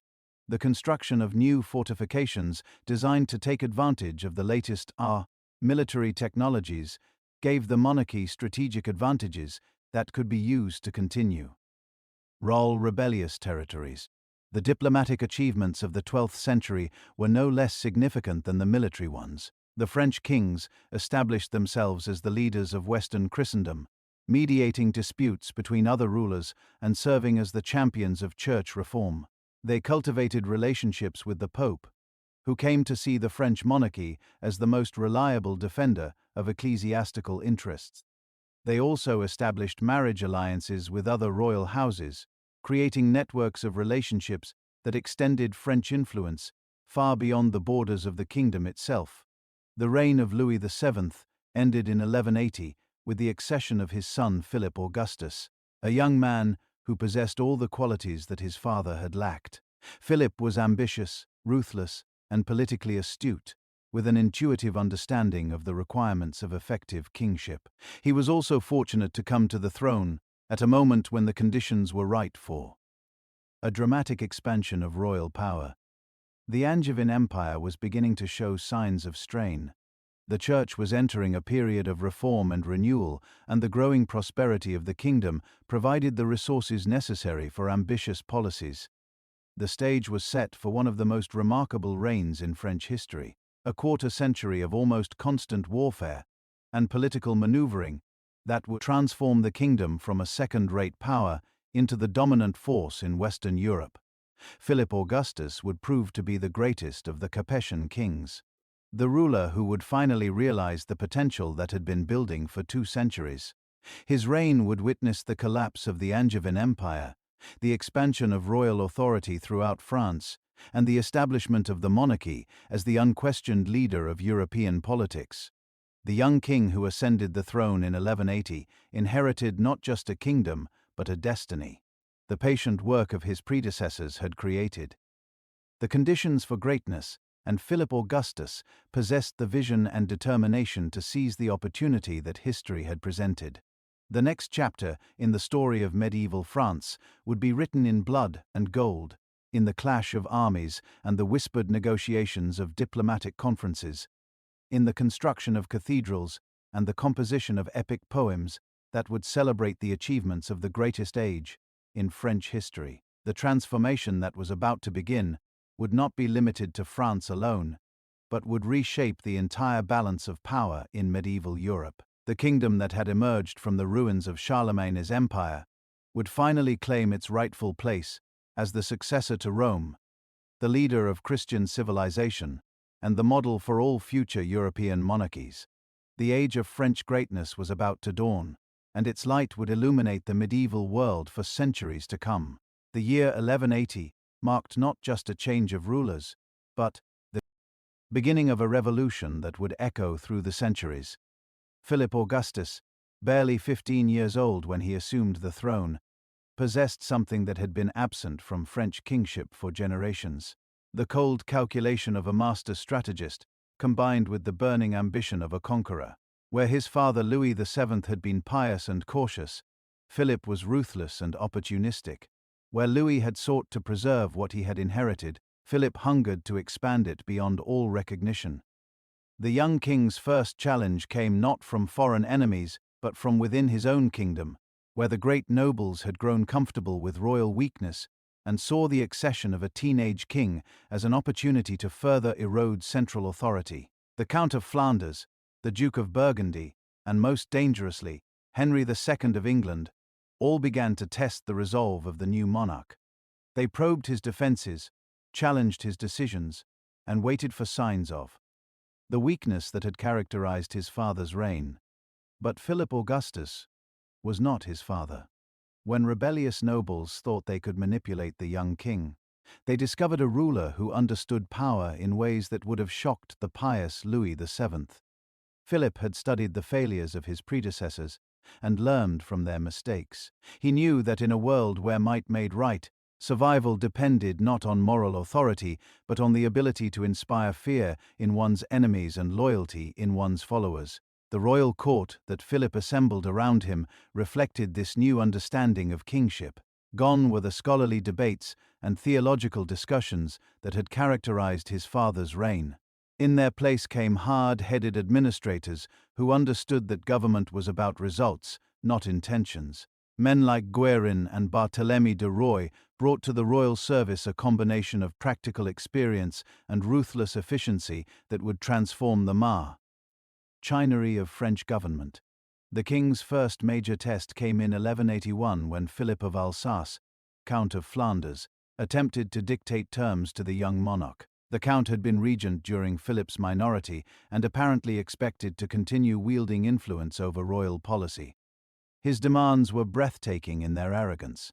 He wanted control over key royal fortresses, the right to approve royal marriages, and effective veto power over major policy decisions. Any previous Capetian king might have negotiated, compromised, or sought to appease such a powerful noble. Philip Augustus chose war. The campaign that followed was a masterpiece of medieval statecraft, demonstrating the young king's understanding that victory required more than military prowess. Philip carefully isolated the Count of Flanders, using a combination of bribes, threats, and diplomatic pressure to prevent other nobles from joining the rebellion. He cultivated relationships with the Count's own vassals, why of whom had grown weary of their lord's domineering behavior. Most importantly, he moved with such speed and decisiveness that his enemies were caught off guard, unable to organize effective resistance. The Siege of Boves in 1185 marked the definitive end of the Flemish rebellion and announced to Europe that a new kind of king ruled in France.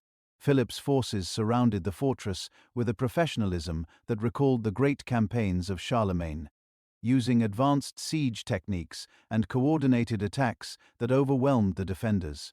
When the castle finally fell, Philip's treatment of the garrison was calculated to send a message: mercy for those who submitted quickly, but destruction for those who resisted royal authority. The victory over Flanders was significant not just for its immediate military consequences, but for what it revealed about Philip's approach to kingship.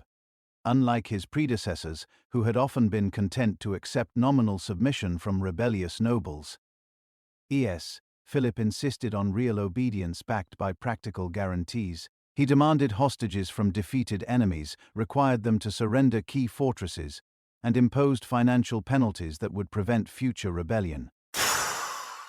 The feudal system that had protected noble independence for centuries was being transformed into an instrument of royal control.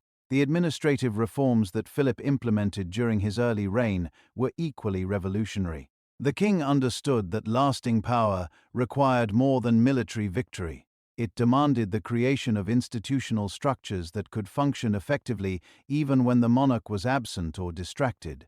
He established a new class of royal officials called bailies, professional administrators who were responsible directly to the crown rather than to local nobles. These men, drawn from the emerging class of university-educated clerics and lawyers, brought to royal service a level of competence and loyalty that had been impossible UN. The old feudal system.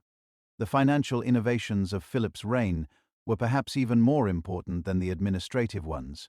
The king recognized that the economic changes transforming European society had created new opportunities for royal taxation that his predecessors had failed to exploit. The growth of trade and commerce had created new forms of wealth that could be taxed more efficiently than traditional agricultural production.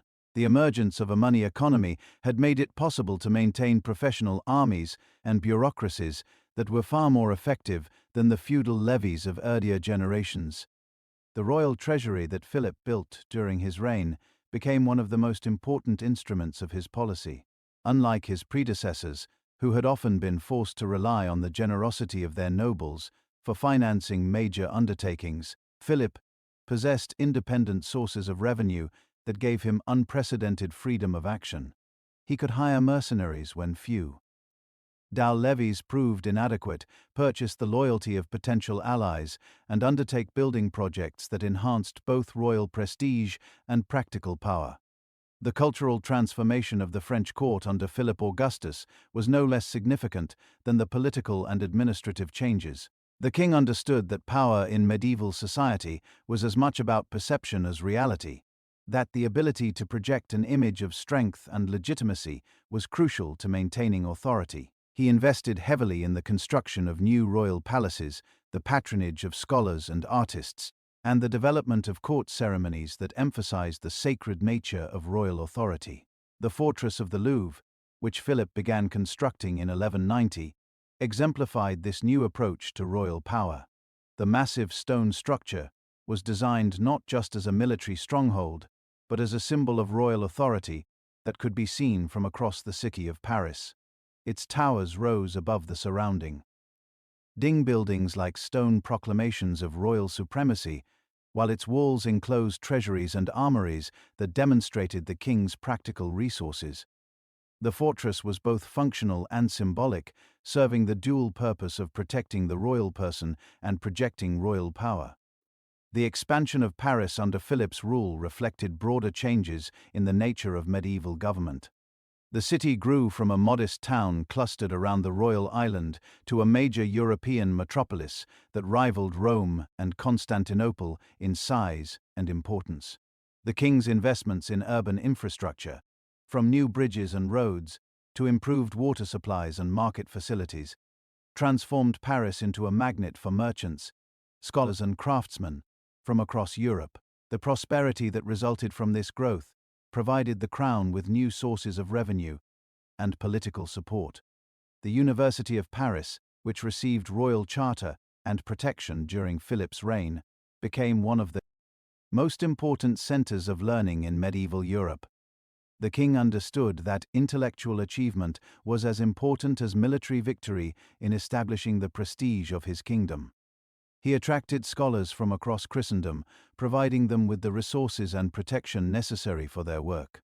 The theological and philosophical innovations that emerged from the university helped to establish France as the intellectual leader of medieval Europe. The military innovations of Philip's reign were equally significant. The king was among the first European rulers to understand the implications of new military technologies for the conduct of warfare. He invested heavily in the development of siege engines, crossbows, and other weapons that could breach the walls of enemy fortresses. He also pioneered new tactical approaches that emphasized coordination between different types of forces and the systematic reduction of enemy strongholds rather than the dramatic but often inconclusive battles that had characterized earlier conflicts. The professional army that Philip created during his reign was fundamentally different from the feudal levies that had dominated medieval warfare for centuries. These men fought for pay rather than feudal obligation, served for extended periods rather than the traditional 40 days, and were trained in the latest military techniques rather than relying on individual prowess. The result was a military force that was more reliable, more effective, and more directly under royal control than anything that had existed in medieval Europe. The diplomatic achievements of Philip's early reign were no less impressive than his military and administrative accomplishments. The king understood that the complex web of relationships that connected medieval European rulers required careful management and constant attention. He cultivated alliances with rulers who shared his interests, exploited the rivalries between his enemies, and used a combination of marriage negotiations, trade agreements, and military threats to advance French interests across the continent. The relationship between Philip Augustus and the Angevin Empire that controlled much of what is now France was the defining challenge of his reign. Henry II of England, who ruled over territories that stretched from Scotland to the Pyrenees, possessed resources that dwarfed those of the French crown. Yet Philip understood that the very size of the Angevin Empire was also its greatest weakness. The territories were scattered, the populations were diverse, and the administrative challenges were enormous. A patient and skillful opponent could exploit these vulnerabilities to bring down even the mightiest empire. The death of Henry II in 1189 and the succession of his son, Richard the Lionheart, created new opportunities for French policy. Richard was a magnificent warrior, but a poor administrator, more interested in crusading adventures than in the careful management of his vast inheritance. His prolonged absence from his territories during the Third Crusade left them vulnerable to the kind of systematic pressure that Philip Augustus was uniquely qualified to apply. The Third Crusade, which began in 1189, was ostensibly a joint enterprise between the kings of France and England, but it quickly became a competition between two very different approaches to leadership. Richard embodied the romantic ideals of medieval chivalry, leading his armies with personal courage and inspiring his followers through dramatic gestures and heroic deeds. Philip represented a more calculating approach to power, viewing the crusade as an opportunity to advance French interests, rather than as a spiritual adventure. The contrast between the two kings was evident from the moment they arrived in the Holy Land. Richard threw himself into the fighting with characteristic enthusiasm, winning spectacular victories but exhausting his resources and alienating potential allies through his high-handed behavior. Philip conducted a more measured campaign, achieving his military objectives, while carefully husbanding his strength for the longer struggle that he knew awaited him in Europe. The decision by Philip Augustus to return to France in 1191, ostensibly for reasons of health, but actually to take advantage of Richard's absence, marked a turning point in the struggle between the two kingdoms. While Richard continued his crusading adventures, Philip began the systematic conquest of the Angevin territories in France. The king's strategy was not to engage in dramatic battles, but to capture fortresses, win over local populations, and gradually erode the foundations of English power. The fortress of Guisnes, which guarded the frontier between the French royal domain and the English territories in Normandy, became the symbol of this new phase of the conflict. Philip's siege of the castle in 1193 demonstrated his mastery of the latest military techniques. ease and his understanding of the psychological dimensions of warfare. The systematic reduction of the fortress, conducted with methodical precision over many months, sent a clear message to other English strongholds about the futility of resistance. The return of Richard from the crusade in 1194 led to 5 years of intense warfare that would determine the future of medieval Europe. The conflict that ensued was not the romantic struggle of chivalric literature, but a brutal contest of resources, will, and strategic intelligence. Both kings understood that the stakes were enormous. The winner would dominate Western Europe for generations to come, while the loser would be reduced to the status of a minor power. The campaigns of the 1190s revealed Philip Augustus at the height of his powers, demonstrating the military and political skills that would make him one of the greatest rulers in medieval history. He combined the tactical brilliance of a great general with the strategic patience of a master politician, understanding that lasting victory required more than success in individual battles. His systematic approach to warfare, his careful attention to logistics and supply, and his ability to maintain the loyalty of his followers through extended campaigns marked him as a commander of exceptional ability. The death of Richard the Lionheart in 1199, killed by a crossbow bolt while besieging a minor castle in the Limousin, removed Philip's most dangerous opponent and created opportunities that the French king was quick to exploit. Richard's brother John, who inherited the Angevin territories, lacked both the military skill and the political acumen of his predecessor. He was suspicious, cruel, and incompetent, alienating his own nobles and providing Philip with the allies he needed to complete the conquest of the English territories in France. The trial of John Lackland before the French. Royal Court in 1202 was a masterpiece of medieval political theatre that demonstrated Philip's understanding of the power of legitimacy in medieval society.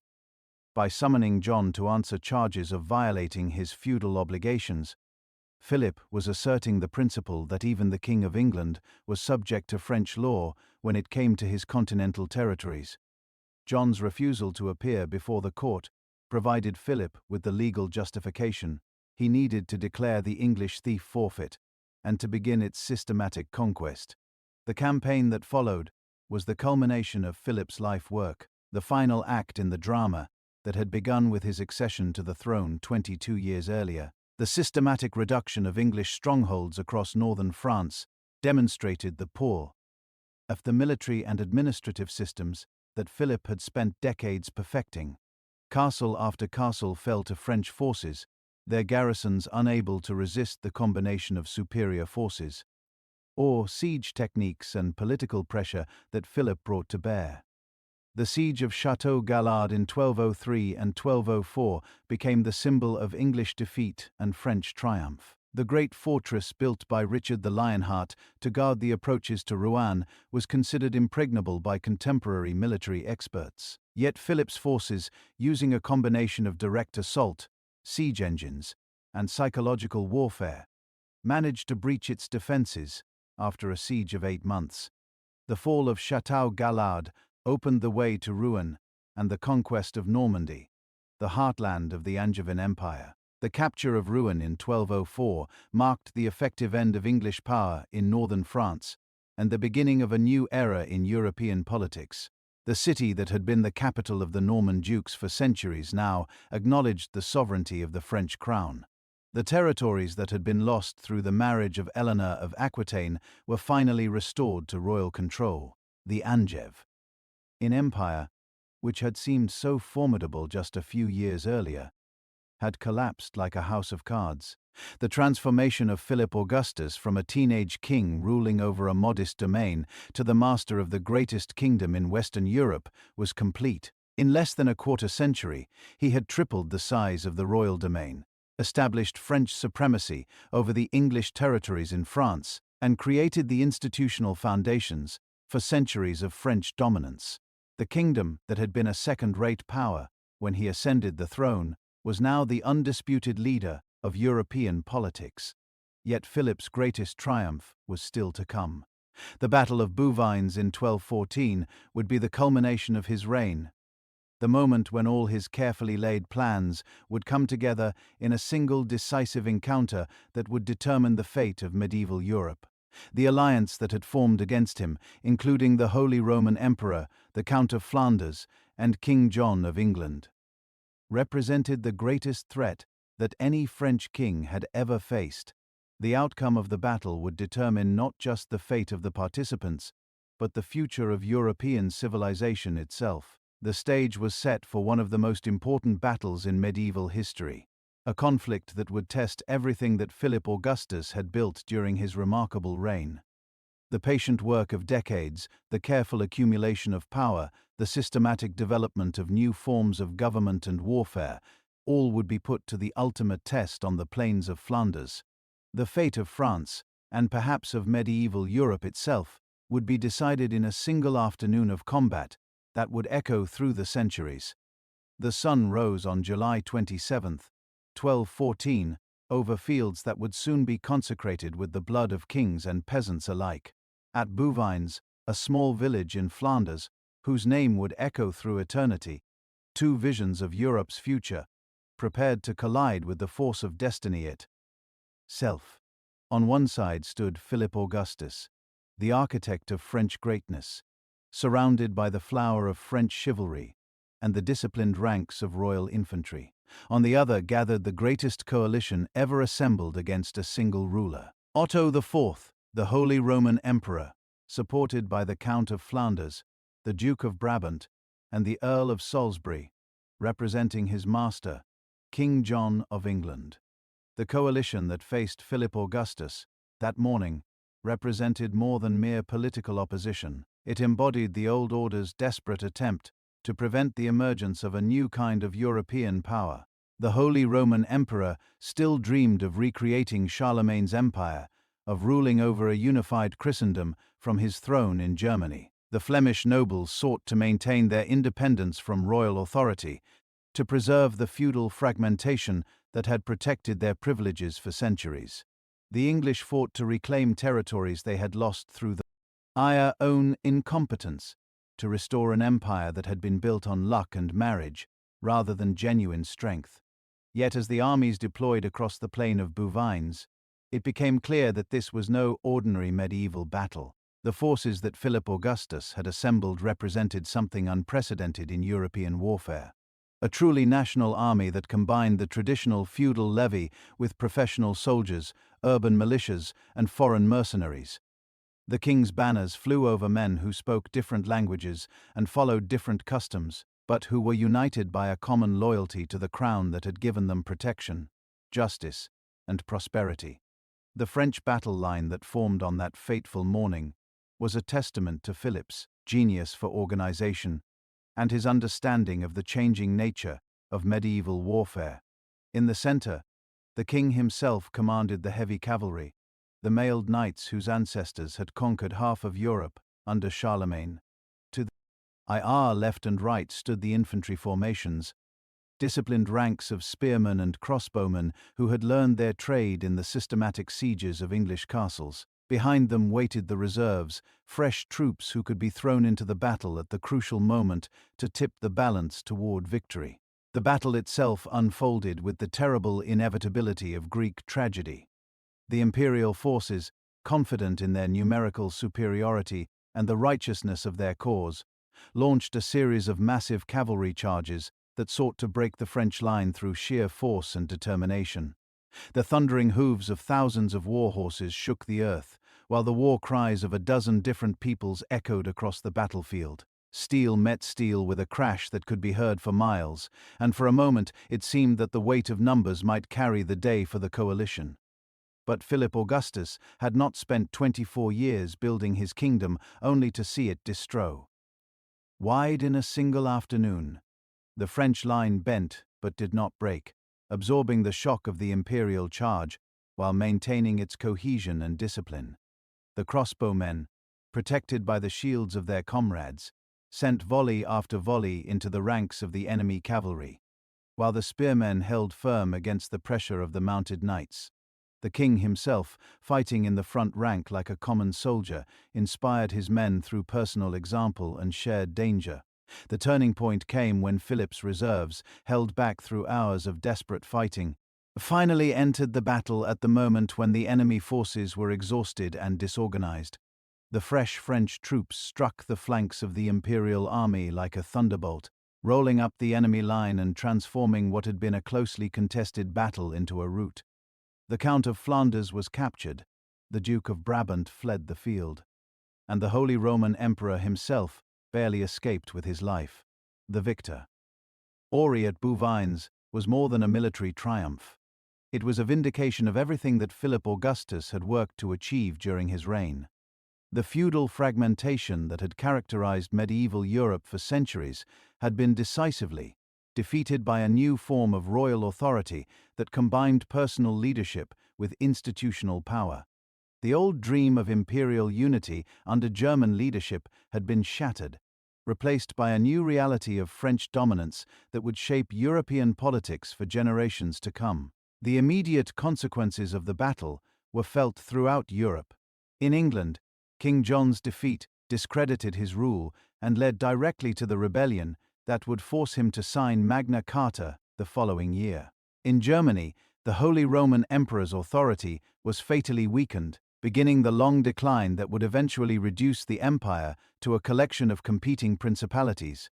In France, Philip Augustus returned to Paris as the undisputed master of Western Europe, his authority enhanced by a victory that seemed to prove divine favor for his cause. Yet the deeper significance of Bouvines lay not in its immediate political consequences, but in what it revealed about the transformation of medieval civilization. The battle marked the end of the age of feudal fragmentation and the beginning of the era of national monarchies that would dominate European politics until the modern period. It demonstrated that the future belonged not to those who clung to ancient privileges and traditional authorities, but to those who could adapt to changing circumstances and create new forms of organization. The France that emerged from the victory at Bouvines was fundamentally different from the kingdom that Hugh Capet had inherited 2 centuries earlier. Where once the royal domain had been a modest collection of territories around Paris, now it stretched from the English Channel to the Mediterranean, from the Atlantic Ocean to the Alps. Where once the king had been little more than a feudal overlord, dependent on the goodwill of his nobles. Now he commanded resources and wielded authority that rivaled those of the Roman emperors. The administrative system that Philip Augustus had created to govern his expanded kingdom became the model for royal government throughout Europe.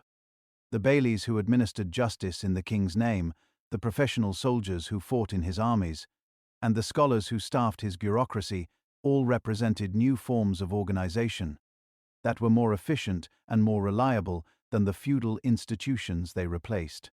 The legal system that guaranteed royal justice to all subjects regardless of their social status created a new relationship between ruler and ruled that would influence political development for centuries to come. The economic transformation that accompanied Philip's political achievements was equally significant. The kingdom that had been primarily agricultural was becoming increasingly commercial, with towns and cities growing at an unprecedented rate. The royal domain, strategically located at the intersection of Europe's major trade routes, became a source of enormous wealth that funded the crown's military campaigns and building projects. The prosperity that resulted from political stability and royal protection created a new class of wealthy merchants and craftsmen who looked to the monarchy for leadership and guidance. The cultural renaissance that flourished under Philip's patronage established France as the intellectual center of medieval Europe. The University of Paris became the most important center of learning in the Christian world, attracting students from across the continent who came to study theology, philosophy, and law. The Gothic cathedrals that rose in cities throughout the kingdom represented not just architectural achievement but spiritual aspiration, monuments to a civilization that had achieved unprecedented heights of artistic and intellectual accomplishment. The military innovations that had made Philip's victories possible continued to evolve throughout his reign, creating new forms of warfare that would influence military development for centuries. The systematic use of siege engines, the coordination of different types of forces, and the development of professional armies all represented advances that gave medieval warfare a new level of sophistication and effectiveness. The fortress building program that Philip initiated created a network of royal strongholds that could control rebellious territories and defend against foreign invasion. The diplomatic achievements of Philip's reign were no less impressive than his military conquests. The king established France as the leader of European politics, mediating disputes between other rulers and serving as the champion of Christian civilization. His marriage alliances created networks of relationships that extended French influence far beyond the borders of the kingdom itself, while his diplomatic interventions shaped the course of European development in ways that would persist for generations. The death of Philip Augustus in 1223 marked the end of an era, but not the end of the transformation he had begun. His son, Louis VIII, though he reigned for only 3 years, continued his father's policies and extended royal authority even further. The systematic conquest of the Albigensian territories in southern France brought the entire Mediterranean coast under royal control, while the establishment of new administrative systems ensured that these conquests would be permanent rather than temporary. The reign of Louis IX, later canonized as Saint Louis, would represent the culmination of the medieval French monarchy's achievements. The king who ruled from 1226 to 1270 embodied the highest ideals of medieval kingship, while commanding resources and wielding authority that made him the most powerful ruler in Europe. His 2 crusades, or military failures, enhanced France's prestige as the leader of Christian civilization, while his domestic policies created a model of royal government that would influence European development for centuries. The legal reforms that Louis IX implemented during his reign established principles of justice that would survive the collapse of the medieval world itself. The royal courts that he created provided a forum for settling disputes that transcended local loyalties and feudal obligations, while his legal codes established uniform standards of justice that applied to all subjects, regardless of their social status. The administrative innovations that he introduced created a more efficient and more responsive system of government that could adapt to changing circumstances while maintaining essential continuity. The economic policies of Louis IX's reign reflected his understanding that royal authority required material foundations as well as spiritual legitimacy. The king's regulation of trade and commerce created stable conditions for economic growth, while his monetary reforms established a currency system that facilitated exchange throughout the kingdom. The urban development that he encouraged created new centers of wealth and population that supported the expanding royal government while providing opportunities for social mobility.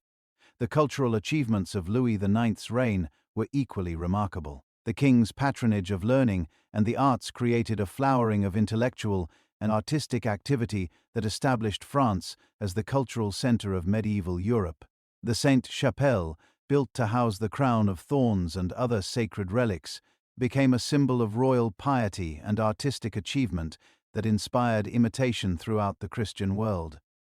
The scholarly activity that flourished under royal protection produced new forms of theological and philosophical thought that would influence European intellectual development for centuries. The military campaigns that Louis IX conducted during his reign demonstrated both the power and the limitations of medieval French monarchy. The king's crusades, though they ended in failure and death, revealed the extraordinary resources that the French crown could mobilize for distant campaigns. The domestic conflicts that he resolved through negotiation and compromise showed his understanding that lasting peace required more than military victory. The fortress building program that he continued created a defensive network that would protect the kingdom against foreign invasion for generations. The reign of Philip III, who succeeded his father in 1270, marked the beginning of a new phase in French royal development. The king who ruled until 1285 inherited a kingdom that had reached the height of its medieval power, but he also faced new challenges that would test the institutional foundations that his predecessors had created. The Aragonese Crusade, launched at papal request, demonstrated the dangers of allowing religious obligations to override political calculations, while the continuing conflicts with English possessions in southwestern France revealed the persistent nature of territorial disputes. The transformation of medieval France from a collection of feudal territories into a unified nation was not complete with the death of Philip III, but the essential foundations had been laid. The institutional structures that had been created during the preceding centuries would prove strong enough to survive the challenges of the 14th century, including the disasters of the Hundred Years' War and the Black Death. The cultural and intellectual achievements of the medieval period would provide inspiration and guidance for future generations of French leaders. The story of medieval France's rise to greatness was not just the story of individual rulers and their achievements, but the story of a civilization that had learned to balance competing demands and reconcile conflicting interests. The feudal system that had emerged from the ruins of Charlemagne's empire had been transformed into something new and unprecedented. A national monarchy that combined personal leadership with institutional authority, military power with cultural achievement, and territorial expansion with administrative efficiency. The legacy of medieval France would extend far beyond the borders of the kingdom itself, influencing the development of European civilization in ways that would persist long after the medieval period had ended. The legal principles that had been established during the reign of Philip Augustus and his successors would provide the foundation for modern European law, while the administrative innovations that had been developed to govern the expanding kingdom would influence governmental development throughout the continent. The cultural achievements of medieval France would prove equally enduring. The Gothic cathedrals that rose during the 12th and 13th centuries would inspire architectural development for centuries to come, while the intellectual traditions that flourished at the University of Paris would influence European thought throughout the modern period. The literary traditions that emerged during the medieval period would provide the foundation for French cultural identity, while the artistic innovations that were developed under royal patronage would influence European art for generations. The military innovations that had made French victories possible would continue to evolve throughout the medieval period, creating new forms of warfare that would influence military development for centuries. The systematic use of siege engines, the coordination of different types of forces, and the development of professional armies all represented advances that would be copied and adapted by other European powers. The fortress-building programs that had been initiated during the reign of P.H. Augustus would continue to shape the strategic landscape of Europe for generations to come. The diplomatic achievements of medieval France would establish patterns of international relations that would influence European politics for centuries. The marriage alliances that had been negotiated to extend French influence would create networks of relationships that would shape European development long after the medieval period had ended. The diplomatic innovations that had been developed to manage complex international relationships would provide models for future European diplomacy. As the 13th century drew to a close, the kingdom that had emerged from the patient work of the Capetian dynasty stood as the greatest power in medieval Europe. The transformation that had begun with Hugh Capet's election in 987 had created something unprecedented in European history. A unified nation that combined territorial extent with administrative efficiency, military power with cultural event, and royal authority with popular loyalty. The France that would enter the 14th century was ready to face whatever challenges the future might bring, secure in the knowledge that it had created institutions and traditions that would endure for centuries to come. The foundations of French greatness had been laid through the accumulated efforts of generations of rulers who had understood that lasting power required more than military conquest or political manipulation. It demanded the creation of institutions that could survive individual rulers, traditions that could inspire popular loyalty, and achievements that could command international respect. The medieval French monarchy had succeeded in creating all of these things, establishing a legacy that would influence European development for centuries to come. The story of medieval France's rise to greatness was far from over as the 13th century ended, but the essential chapters had been written. The kingdom that would face the challenges of the 14th century possessed the institutional strength, cultural vitality, and popular support necessary to overcome whatever obstacles might arise. The patient work of the Capetian dynasty had created something that would endure, a French nation that would play a central role in European civilization for centuries to come. The golden age that had been centuries in the making was about to face its greatest test. As the 14th century dawned, the kingdom that Philip Augustus had forged and Louis IX had sanctified stood at the pinnacle of European power. Yet beneath the surface of this magnificent achievement, forces were stirring that would challenge everything the Capetian dynasty had built.